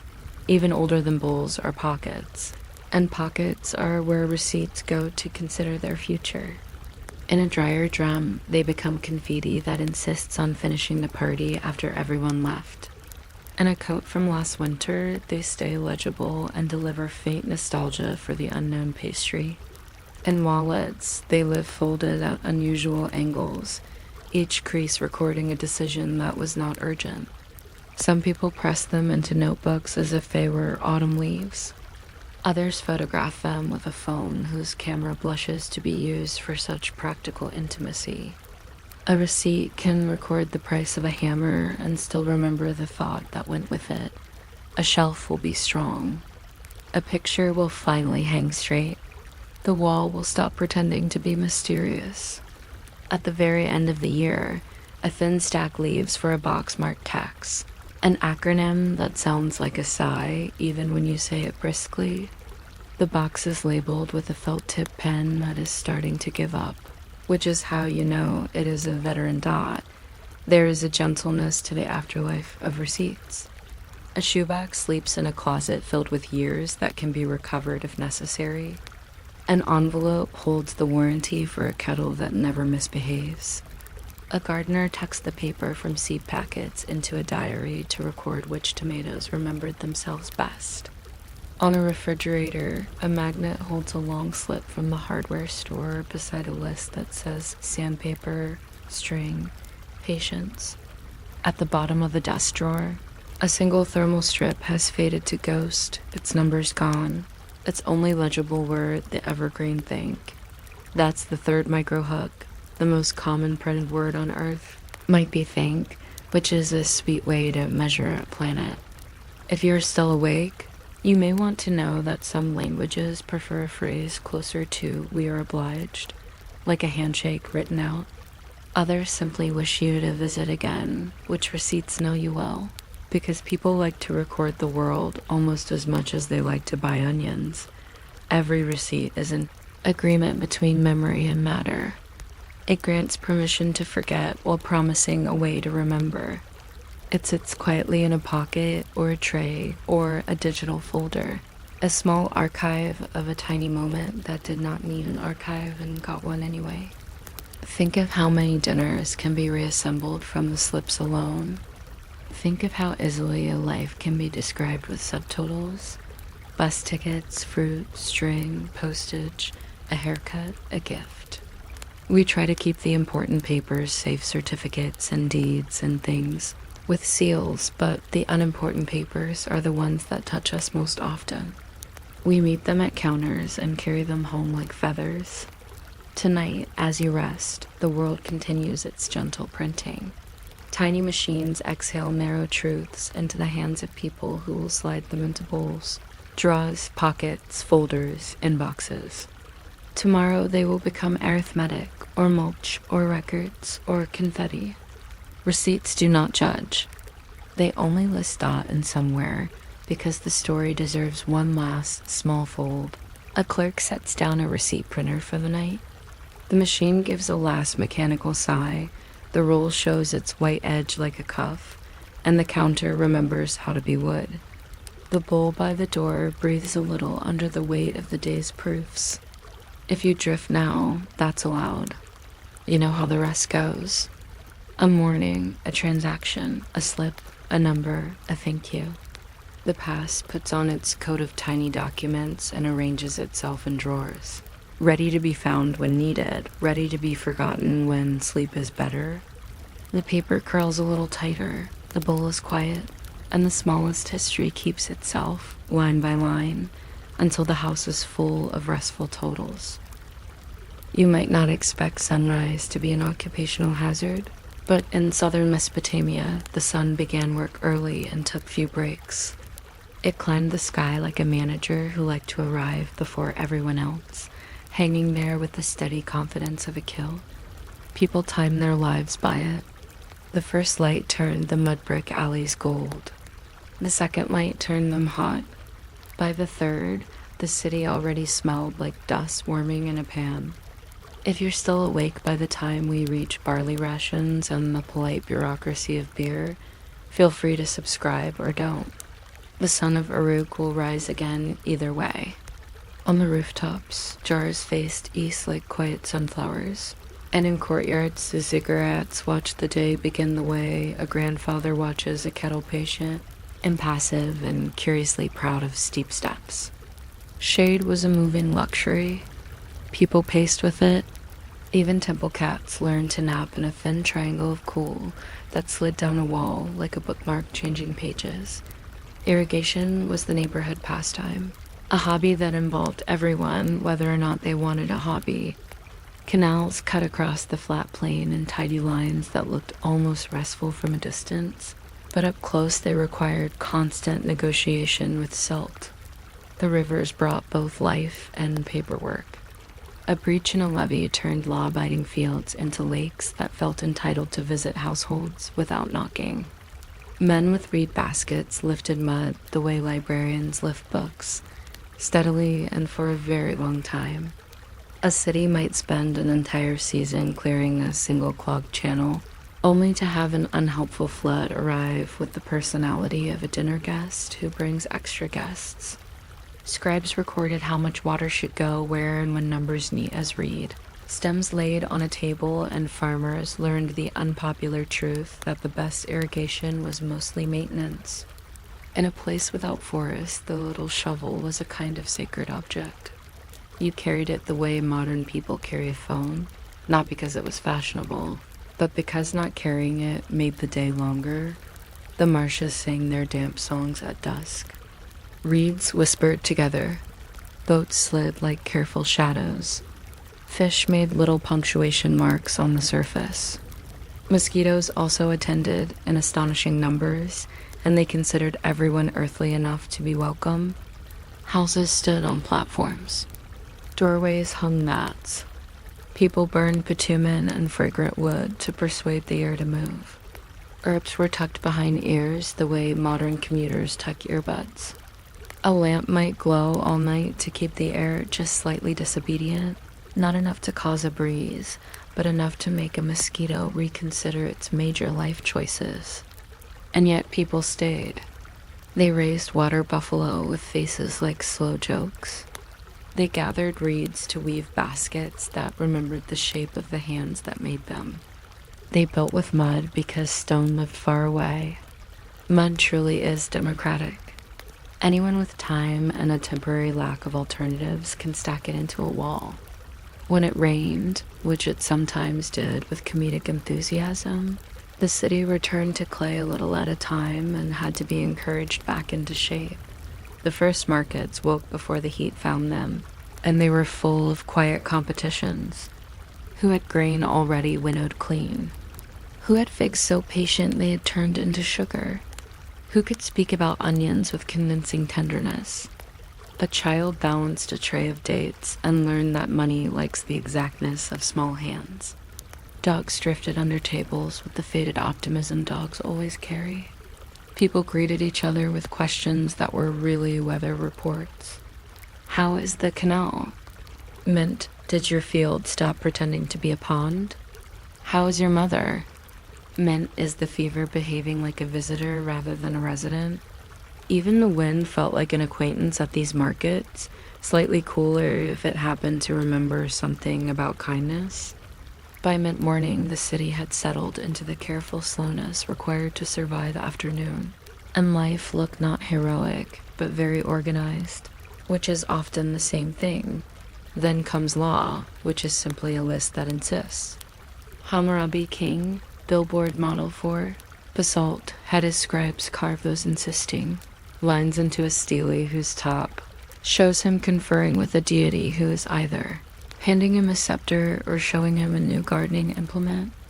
The code reads like a conversation between stern ancestors. If a man builds a house and the house collapses and harms someone, the builder pays a price that would motivate even a relaxed carpenter to measure twice. If a boat sinks, if a judgment is bribed, if an ox wanders into the wrong cabbage, each scenario is a small epic that ends with a number. People say eye for an eye, but the lines also discuss fees, interest, inheritance, and the proper responsibilities of barbers, which suggests Mesopotamians took care and fairness with equal seriousness. Some matters were settled by a very old experiment, the river ordeal. If the accused sank and stayed sunk, the gods had spoken.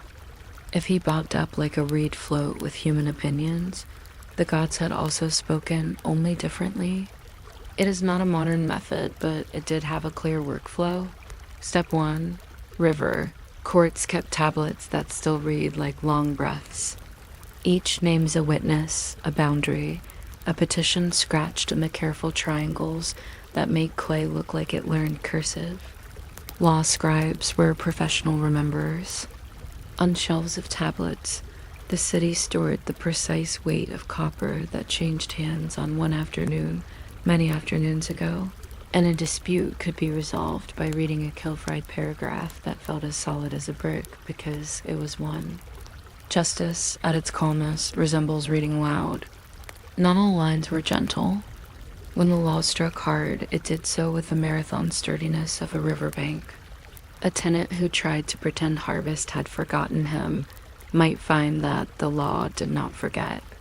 A thief who preferred other people's goats learned that livestock possess legal charisma. Yet even sharp laws created safety's slow background music. Markets preferred it. Roofs preferred it. People who did not want their house to collapse preferred it passionately and quietly. Classes overlapped like layers in a well-baked flatbread. At the top, officials with badges shaped like permissions. At the broader middle, free citizens with rights that looked good on clay. And then the bound slaves by war or by debt moving through the city as if every doorway were a semicolon instead of a period. Some were attached to households and knew the cadence of that family's mornings. Others worked for temples, which in Mesopotamia functioned as the economy's very patient artery. Debt bondage was a particularly Mesopotamian arrangement. The poor borrowed barley and repaid with labor and time, which always cost more than barley. Laws sometimes drew a calendar around this, granting release after a set number of years, the way a kindly teacher ends a lesson that none of the pupils understood. A slave could marry. A child could be born free. A name could outlive a status. And around all of it, doors opened and closed. Door bolts thudded with that gentle sound cities make when they briefly convince themselves the world is simple. Servants, free or bound, were the city's metronome. They measured the day with footsteps. At dawn, they fetched water and learned which well remembered their faces. They baked the flatbreads on hot clay and tolerated a lifelong diet of crunchy sand, because millstones, while honest, shed themselves into flour with remarkable generosity. They carried baskets to market and returned with fish that still smelled like sentences the river had not yet finished. And they brought news of a scribe who argued with a priest about fractions, of a potter who decided jars should be a little taller this year, of a neighbor who had invented a method for keeping scorpions outside, using stones arranged in a pattern that belonged to superstition but was compatible with reason. In the evening, they listened at the door while the household counted and recounted the same coins, a ritual that felt religious even when it wasn't. Eating was engineering. Bread began at the quern, the pair of stones that ground grain with the sincerity of mountains slowly crashing into each other. Every turn produced flour and a little gravel. Archaeologists can recognize Mesopotamian teeth on sight. They are brave. Dough rose obediently if you let the air do its work. Otherwise it sulked. Ovens kept their heat with a stubborn pride that made bakers walk with an air of sleepless responsibility. Dates sweetened everything, which is why Mesopotamians speak in the poetic register whenever dates appear in their documents. Salt was ballast. On festival days, people stewed lamb until it forgot its previous commitments. Most days, people favored onions and legumes because they promised the kind of reliability that keeps households together. If a child performed well, a mother might give an extra piece of bread and say nothing about it. The domestic poetry of all-time beer was quite simply water with a plan. Barley loaves were baked, crumbled, soaked, fermented, blessed, skimmed, poured, and spoken of as if the jar itself were a friendly uncle who occasionally made suspicious jokes. It was safer than river water and also better at creating small happinesses after long days lifting mud. People drank through long straws to avoid the flotilla of floating material that would politely like to remain anonymous. Tavern keepers were regulated by law because some things never change. There were fines for watering beer and, arguably more severe, bad looks from the neighborhood. Temples brewed for offerings and for payroll. A day's wage could be measured in liters with the casual certainty of modern office coffee. Some households brewed at home and produced batches that were sometimes excellent and sometimes experimental in the way dinner becomes experimental when you forget why you went to the shelf. Through trial and patience, people learned the language of yeast without writing it down. Yeast prefers warmth but not argument. It likes a jar that has already been kind to yeast. It dislikes being hurried. In this, at least, yeast is human. Water itself was the city's paradox. Canals delivered it like kindness with a small service fee. Wells brought it with the dependable mood of deep places. Jars stored it in the cool breath of clay. The water moved through a very crowded world. Animals washed in it, people washed in it, pottery washed in it, and sometimes misfortune washed in it too. Boiling helped, but fuel was scarce. One did not boil every cup as if pretending to be a palace. So people learned local wisdoms, that the street-side jar was safer early in the morning, that upstream neighbors were like saints, that after the first rain, the town should let the world settle before drinking too bravely. Children were taught not to drink directly from the canal as if it were a friend telling secrets. They still did, of course, because childhood is not a document. When illness came, the city slowed to care for the sick with soups that had strong opinions about onions and weak opinions about everything else. Worship happened between the cracks of everything else, which is to say it happened constantly. Temples rose like patient staircases, each step an invitation and a workout.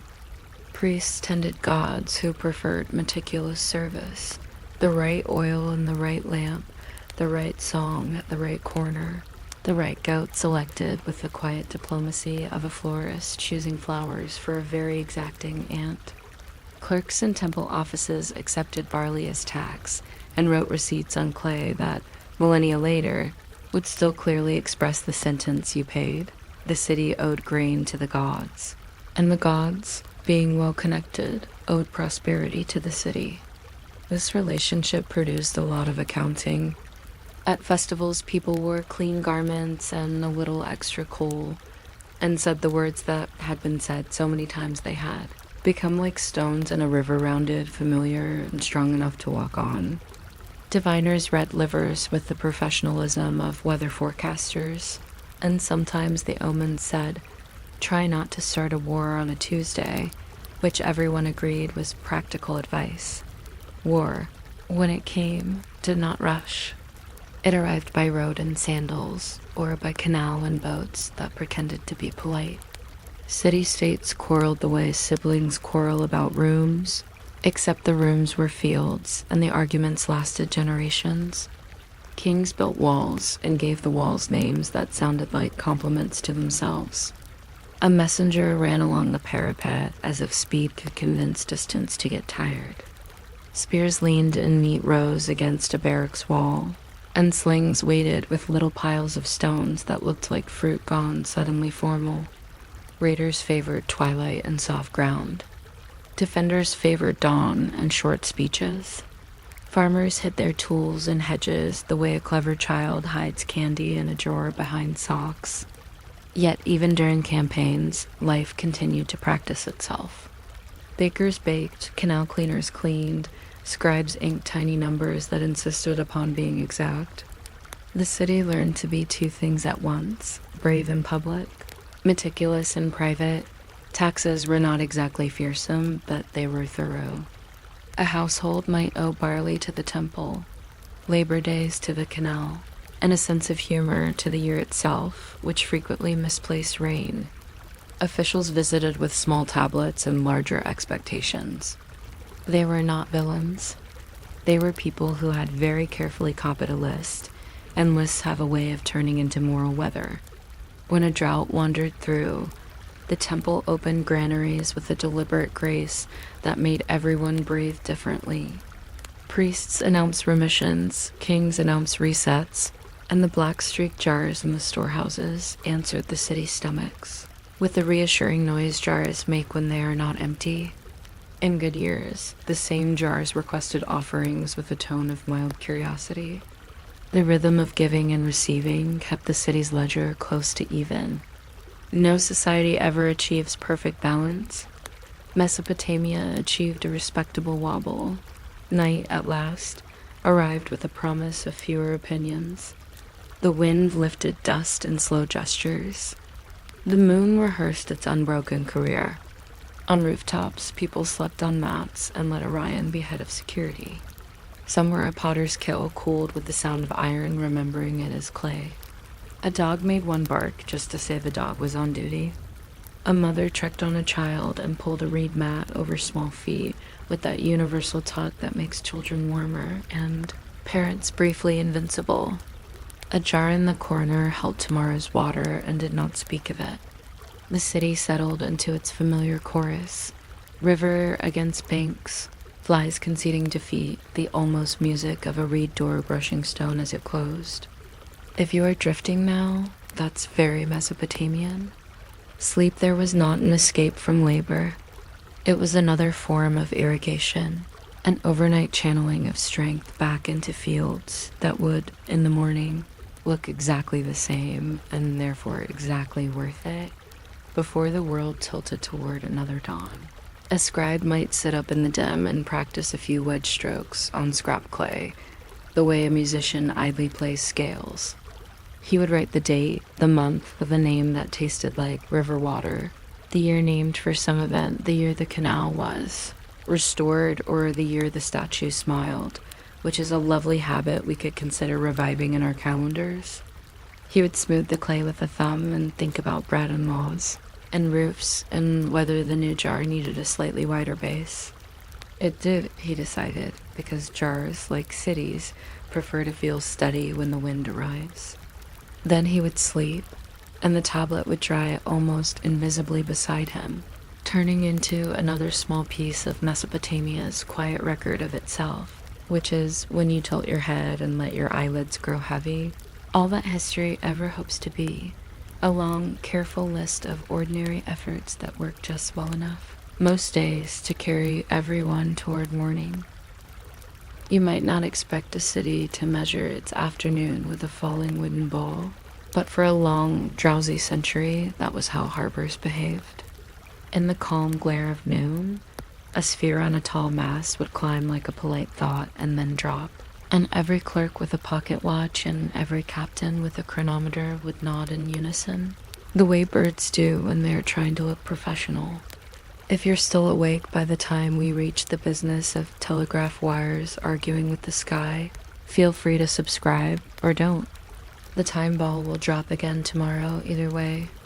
Tonight we will drift through the history of public timekeeping tools that told crowds what o'clock it was, devices so unexcitable that even their triumphs sound like well-behaved yawns. Bells, guns, balls, and finally the long, even breath of standard time. Nothing dramatic happens. We simply sit with the devices that politely insisted the day move along. Before clocks had the self-confidence to tick in seconds, people asked the sun what it felt like, and the sun, being a celebrity, answered only in generalities. A sundial is a good friend with a complicated schedule. It points without speaking. It requires you to be outdoors and reasonably patient, a combination that works best when the weather approves of you. In many places, the sundial divided the daylight into 12 pieces, which meant in winter, an hour was shorter than a candle's temper, and in summer it was a whole lazy loaf of an hour with a crust. Monks kept canonical hours with bells that counted to the rhythm of prayer rather than to the stubborn arithmetic of minutes. This arrangement produced a society that never quite agreed on how long an hour should feel, which, if we are honest, is still the situation today. Water clocks attempted precision by allowing time to leak very carefully. Candles with notches asked fire to be punctual. In China, incense clocks melt their way through the day, an olfactory calendar that politely announced itself to the nose. In all of this, the night sky served as a supervisor. Stars arrived on time even if no one else did. Travelers learned to estimate hour by shadow and habit. which made them both confident and slightly wrong in a charming, consistent way. As towns thickened into cities, the need for public, shared time arrived like a neighbor with a useful ladder. Bells stepped forward. In metal poured and shaped with the patience of geology, communities discovered a sound large enough for everyone to share. The word curfew began as a suggestion to cover the fires, not a command to go home, though fires and homes have always been a little entangled. The evening bell, rung at the same hour by the same rope, pulled village life into a single slow nod. In some regions, the hours were rung on the quarter, the half, the whole, with the enthusiasm of a baker convinced that counting is a spice. Change ringing evolved in England, a mathematical pastime that allowed tower bells to perform acrobatic sequences while never leaving their stations, an entire sport, played by ropes and wrists. A bell knows only two settings, silence and sincerity. People learned its voice the way children learn their own street at dusk.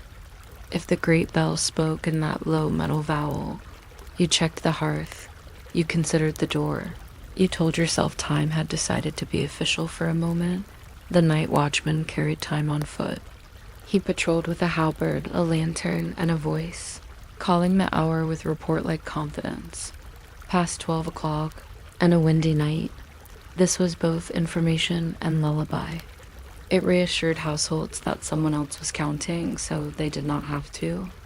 In some towns, a watchman's report included the weather, a primitive forecast that did not predict anything, but excelled at describing rain that was already falling. In the 19th century, Britain acquired a profession called the knocker-up people, who woke shift workers by tapping windows with long canes or shooting peas at glass panes with a straw. They were living alarms who were never late because lateness would have meant losing customers. If you picture a thin person under a wool cap, gently poking a second-story sash at 4 in the morning while the street yawned, you have the texture of industrial dawn. Even in this, timekeeping was social before it was scientific. The clock inside your pocket needed the city outside your window to remind it of its manners. Meanwhile, clockmaking was becoming confident. The escapement learned to regulate motion with the kind of patience only metal can manage. The pendulum, politely refusing to hurry, gave the world regularity that people trusted even more than they trusted each other. Nuremberg eggs, small portable watches shaped like optimism, wandered through pockets and held inside them, more or less, the promise of appointment. But clock time still floated on islands. Each town kept local noon, which simply meant the sun's highest point above that town.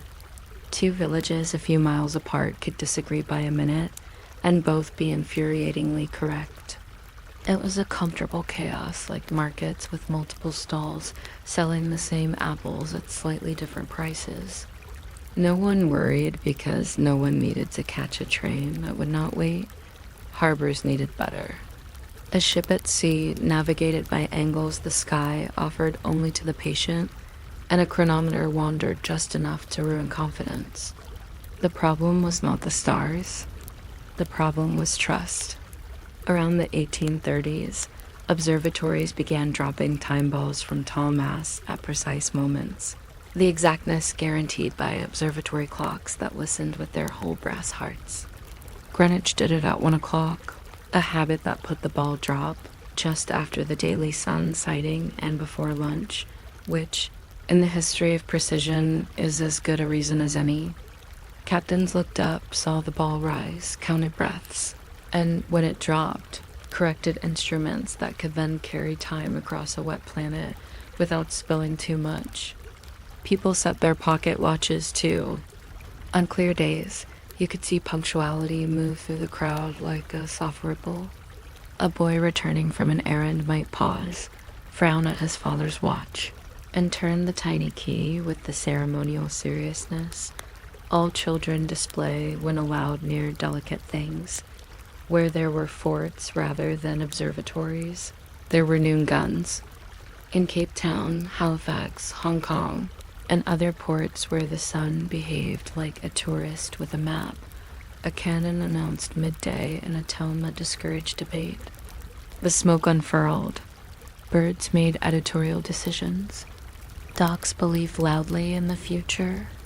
People who had not asked for precise time still received it as a gift with concussion. Stories grew.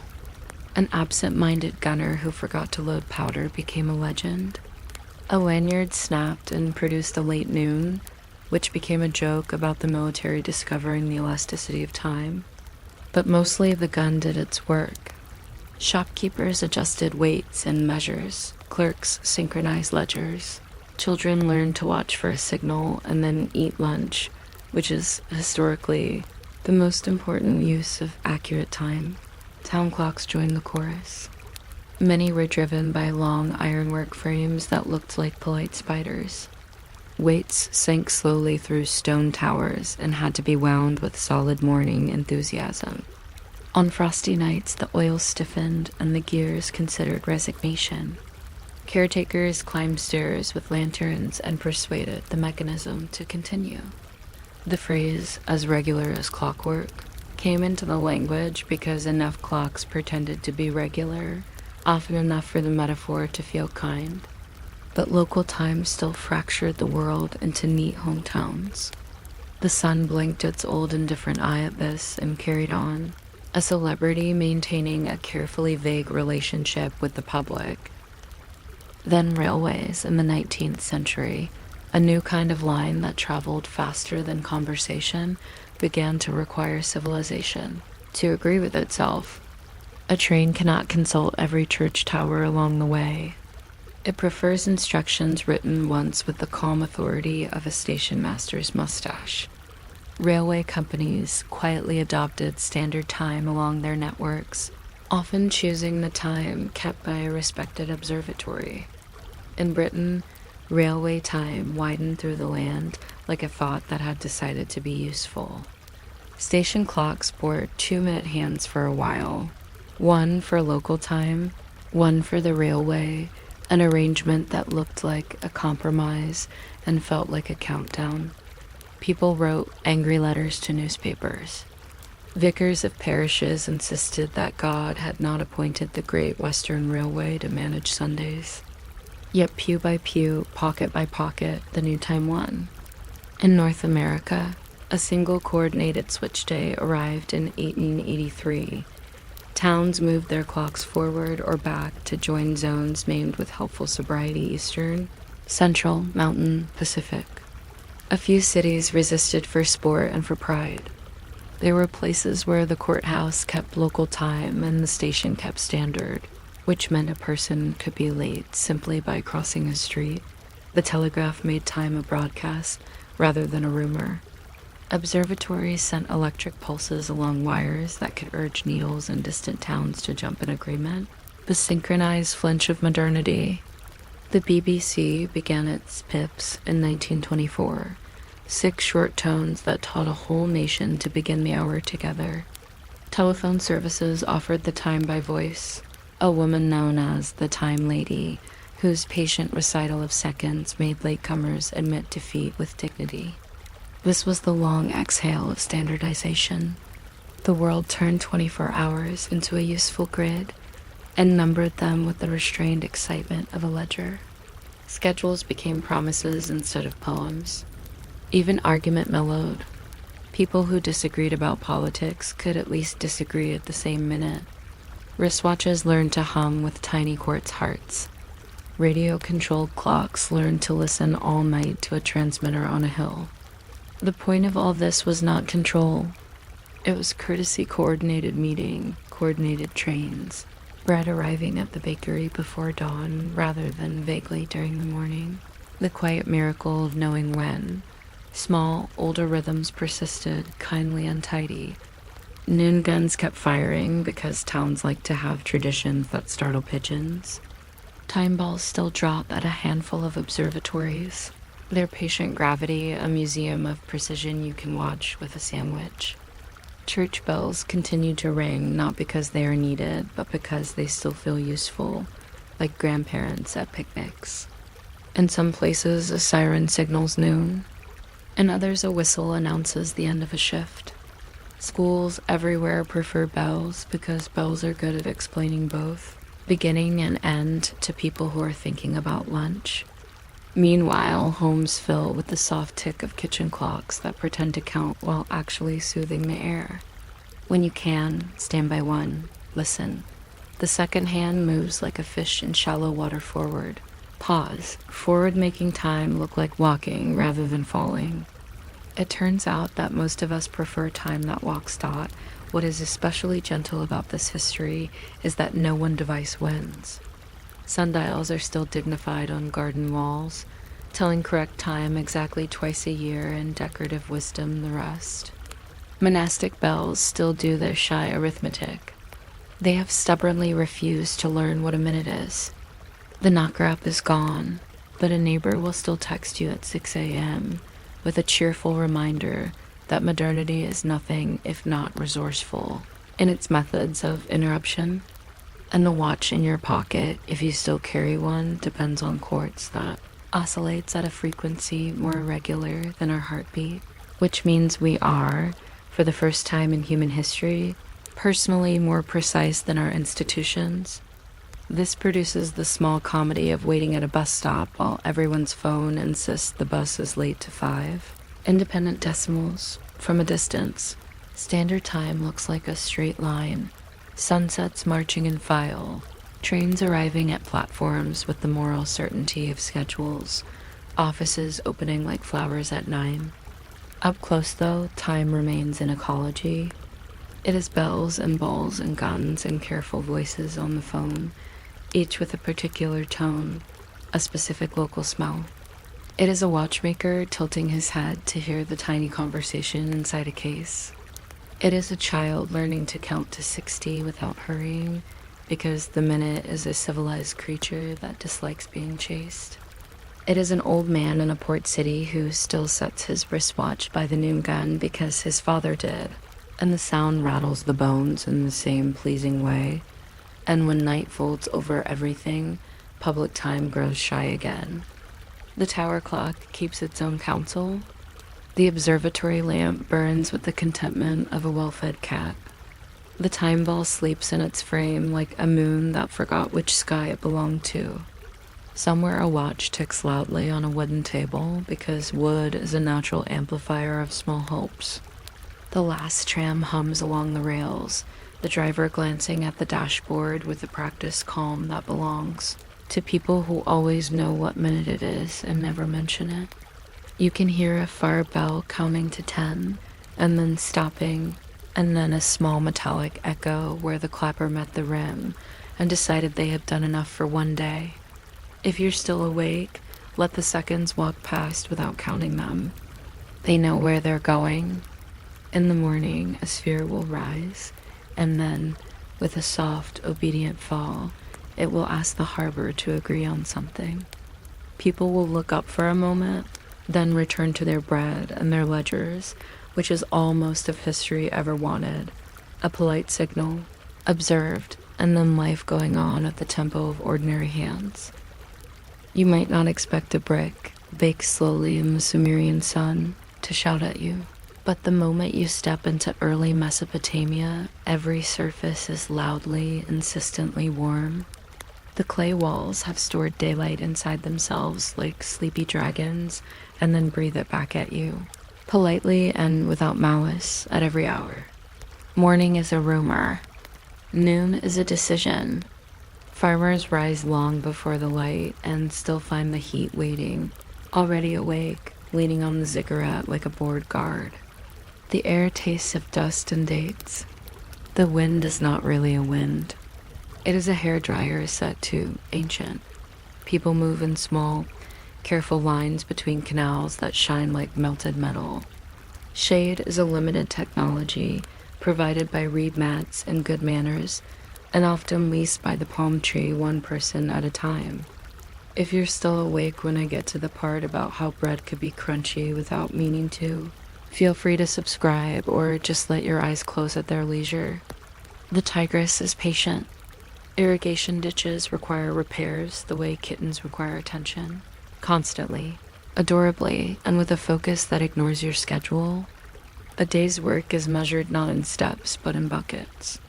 A scribe records deliveries of barley in neat wedge marks, the earliest to-do list on Earth, and the heat very gently browns the tablet as if the sun were an enthusiastic baker who misunderstood the assignment. Evening arrives and swats you. Marshes breathe, rivers widen their shoulders, and the low light wakes up wings. Mosquitoes, electing themselves the most influential citizens of the Fertile Crescent, form committees at dusk. They do not discriminate.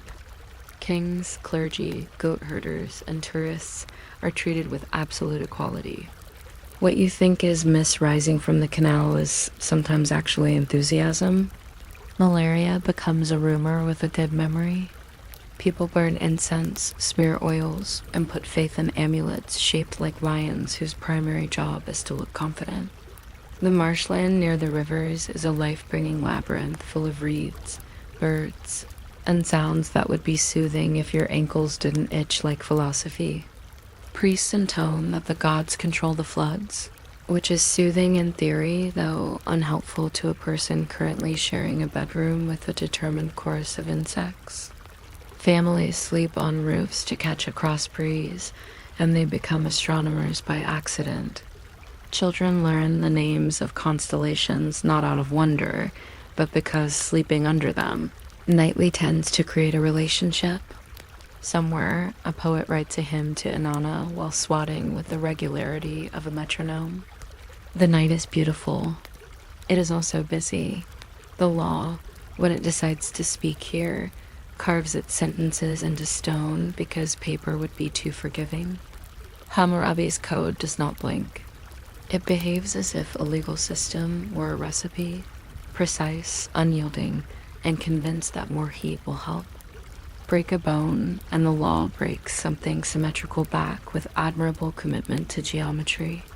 Own a field and forget to maintain your irrigation canal, and the water that runs loose makes you a minor celebrity in a very expensive way. The words eye for an eye sound philosophical in a classroom.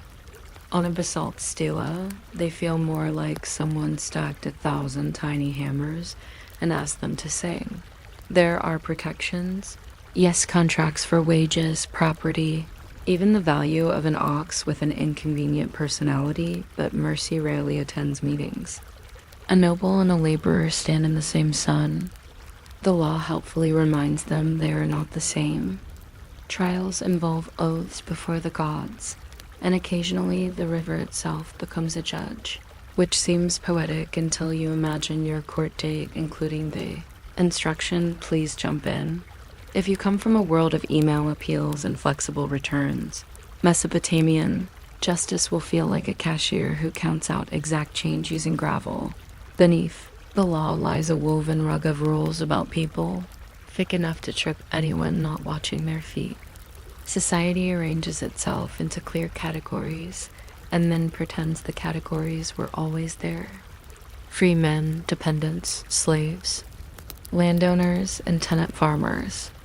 Scribes whose hands are inked with a lifetime of small triangles and whose backs ache from sitting at the invention of bureaucracy. Marriage is not primarily a romance, but a contract with a busy agenda. Clay tablets preserve promises like bees in amber, dowries, inheritance, who gets the house when someone leaves, and how many goats make an apology sound sincere. Love, of course, exists, but the local paperwork treats it as a charming feature rather than a foundation. If you are enslaved, the law acknowledges you while continuing not to hear you. Families do what families always do: arrange, argue, protect when possible, and a surprising number of disputes involve grain, because civilization is essentially a conversation about who gets to keep the bread. A slave might pay for freedom with years of stubborn work, just as a farmer buys safety from flood with armfuls of reeds. Social mobility is a ladder you climb sideways. The city is a polite prison built of expectations, the gates guarded by gossip. Food is both comfort and coarse adventure. Every bite contains a little geology. Grain is melt between stones that shed themselves into the flour as a fine, crunchy souvenir. You learn to chew carefully and drink enthusiastically. Bread lands on the table as flat rounds or hefty loaves, both excellent platforms for dates, onions, and the deep philosophy of cheese. Beer is everywhere nutritious, thick, occasionally judgmental. It is safer than some water and more cheerful than most foods. It ferments in open vats where wild yeasts arrive without invitations, and the result tastes like the parent of civilization scolding you kindly. Straws are used not for elegance but for survival, to drink from the top where the less interesting parts float. When travelers say the beer has body, they mean it in the way a river has crocodiles. The town granary is both pantry and bank. A man's standing can be measured by how calmly he discusses drought, which is never very calmly. People write letters on clay about barley deliveries with the seriousness of love poetry, because love is the person who brings the barley on time. If your modern draught is used to soft bread and untroubled milk, it will learn new hobbies. Water, the city's generous relative, also occasionally tries to murder everyone. The Tigris and Euphrates arrive with affection and also silt diseases and a sense of humor. Floods come like large, clumsy guests, delighted, unstoppable, and eccentric in their habits. Irrigation channels feed fields and also, when bored, feed mosquitoes. Boiling helps, but firewood costs, and the fuel you use to make water behave is the fuel you cannot use to cook. People draw jars from wells with ropes that are intimate with everyone's hands. The river carries animal runoff, human enthusiasm, and the private life of upriver neighbors. Priests perform rituals to encourage ye, and mothers shout practical instructions. A child learns early the truth that civilization teaches late: the cup is a choice. For all that, the water is life. Date palms do not thrive on good intentions, and barley develop personal boundaries without learning to swim. People wash clothes in the shallows while talking across time, a behavior so stable that laundry has probably heard more gossip than any temple. Speaking of temples, they are vast, solemn, and very good at receiving things. You tithe grain because you fear drought, tithe goats because your neighbor tithe goats and seem briefly happier, and tithe figs because the goddess likes them and it is prudent to share. Priests manage storage with careful ledgers, which is to say the gods have hired excellent accountants. The temple is a city within the city, with kitchens that feed hundreds and storerooms that smell like a library made of bread. Offerings climb the steps as if wealth had discovered stairs. If crops fail, the sanctuary distributes rations with the stern calm of mathematics. If crops succeed, the sanctuary grows wealthy and then mysterious. Festivals scatter color. Drums decide what your feet should do next. Rituals are both magnificent and methodical, a kind of cosmic paperwork performed to music. The statues of the gods are fed daily, not because they are hungry, but because maintenance is a core religious value. If you skip a ritual, something somewhere is probably offended, a deity, a priest, or at least your aunt. The divine bureaucracy comforts in the way a tidy room comforts. It is an arrangement against chaos. It is also occasionally a bill. Just beyond the walls, someone is thinking about your barley in an inquisitive way. City-states eye one another with the long, suspicious stare normally reserved for unfamiliar dogs. The borders are not fences, but ideas written on dirt. Skirmishes are seasonal, harvest permitting. A raid is logistics with enthusiastic shouting. Lookouts scan the horizon for dust that moves like a sentence beginning to form. If enemies come, the city becomes a drum. Gates close with that sound heavy doors make when they have been anticipating this moment for months. Citizens shoulder spears that are exactly as heroic as the people holding them. Courage is an improvisation. If the raid fails, it becomes a story for children about why gates exist. If the raid succeeds, it becomes a bargaining session conducted with other people's goats. The truth is duller than either version. War is a way to move grain from one ledger to another with additional steps and bruises. Afterward, the fields are still there, asking politely to be weeded dot under all of this. Ordinary life goes on with the stubborn grace of a river moving in slow weather. A child practices cuneiform on a tablet the way modern children practice signatures they'll later abandon for keyboards. A potter turns the wheel with a rhythm that would put you to sleep if you weren't already, shaping vessels that will outlast most emotions. The market argues gently with itself about prices. Someone cheats by weighing with a thumb on the scale, and someone else pretends not to notice because fairness is an instrument rarely in tune. In a courtyard, an old man tells a younger one that the stars influence destiny. The younger man nods because disagreeing with astronomy is a long evening. The city is a catalog of soft sounds, reeds rasping, sandals scuffing, sheep providing moral commentary, a baby announcing new policy. At night, the roof is a planetarium. People fall asleep under a sky that is always open, which makes even snoring sound like devotion.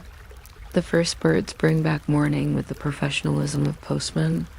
Someone mutters a prayer to Shamash, someone else to a god of personal preference, and a dog stretches, which is the oldest spell for good luck. If you did try to spend a day here, you would last as long as your water jar, your sandals, and your ability to negotiate with insects. You would learn quickly that civilization is a long meeting where everyone brings barley and hopes the minutes are kind. You would carry a clay tablet to the scribe to ask for a receipt and be proud of it, the way people today are weirdly proud of QR codes. You would discover that law is a wall that keeps out chaos and occasionally also sheep. That the temple is a pantry with metaphysics. That the bakery is the heart of diplomacy. That shade is worth more than most opinions.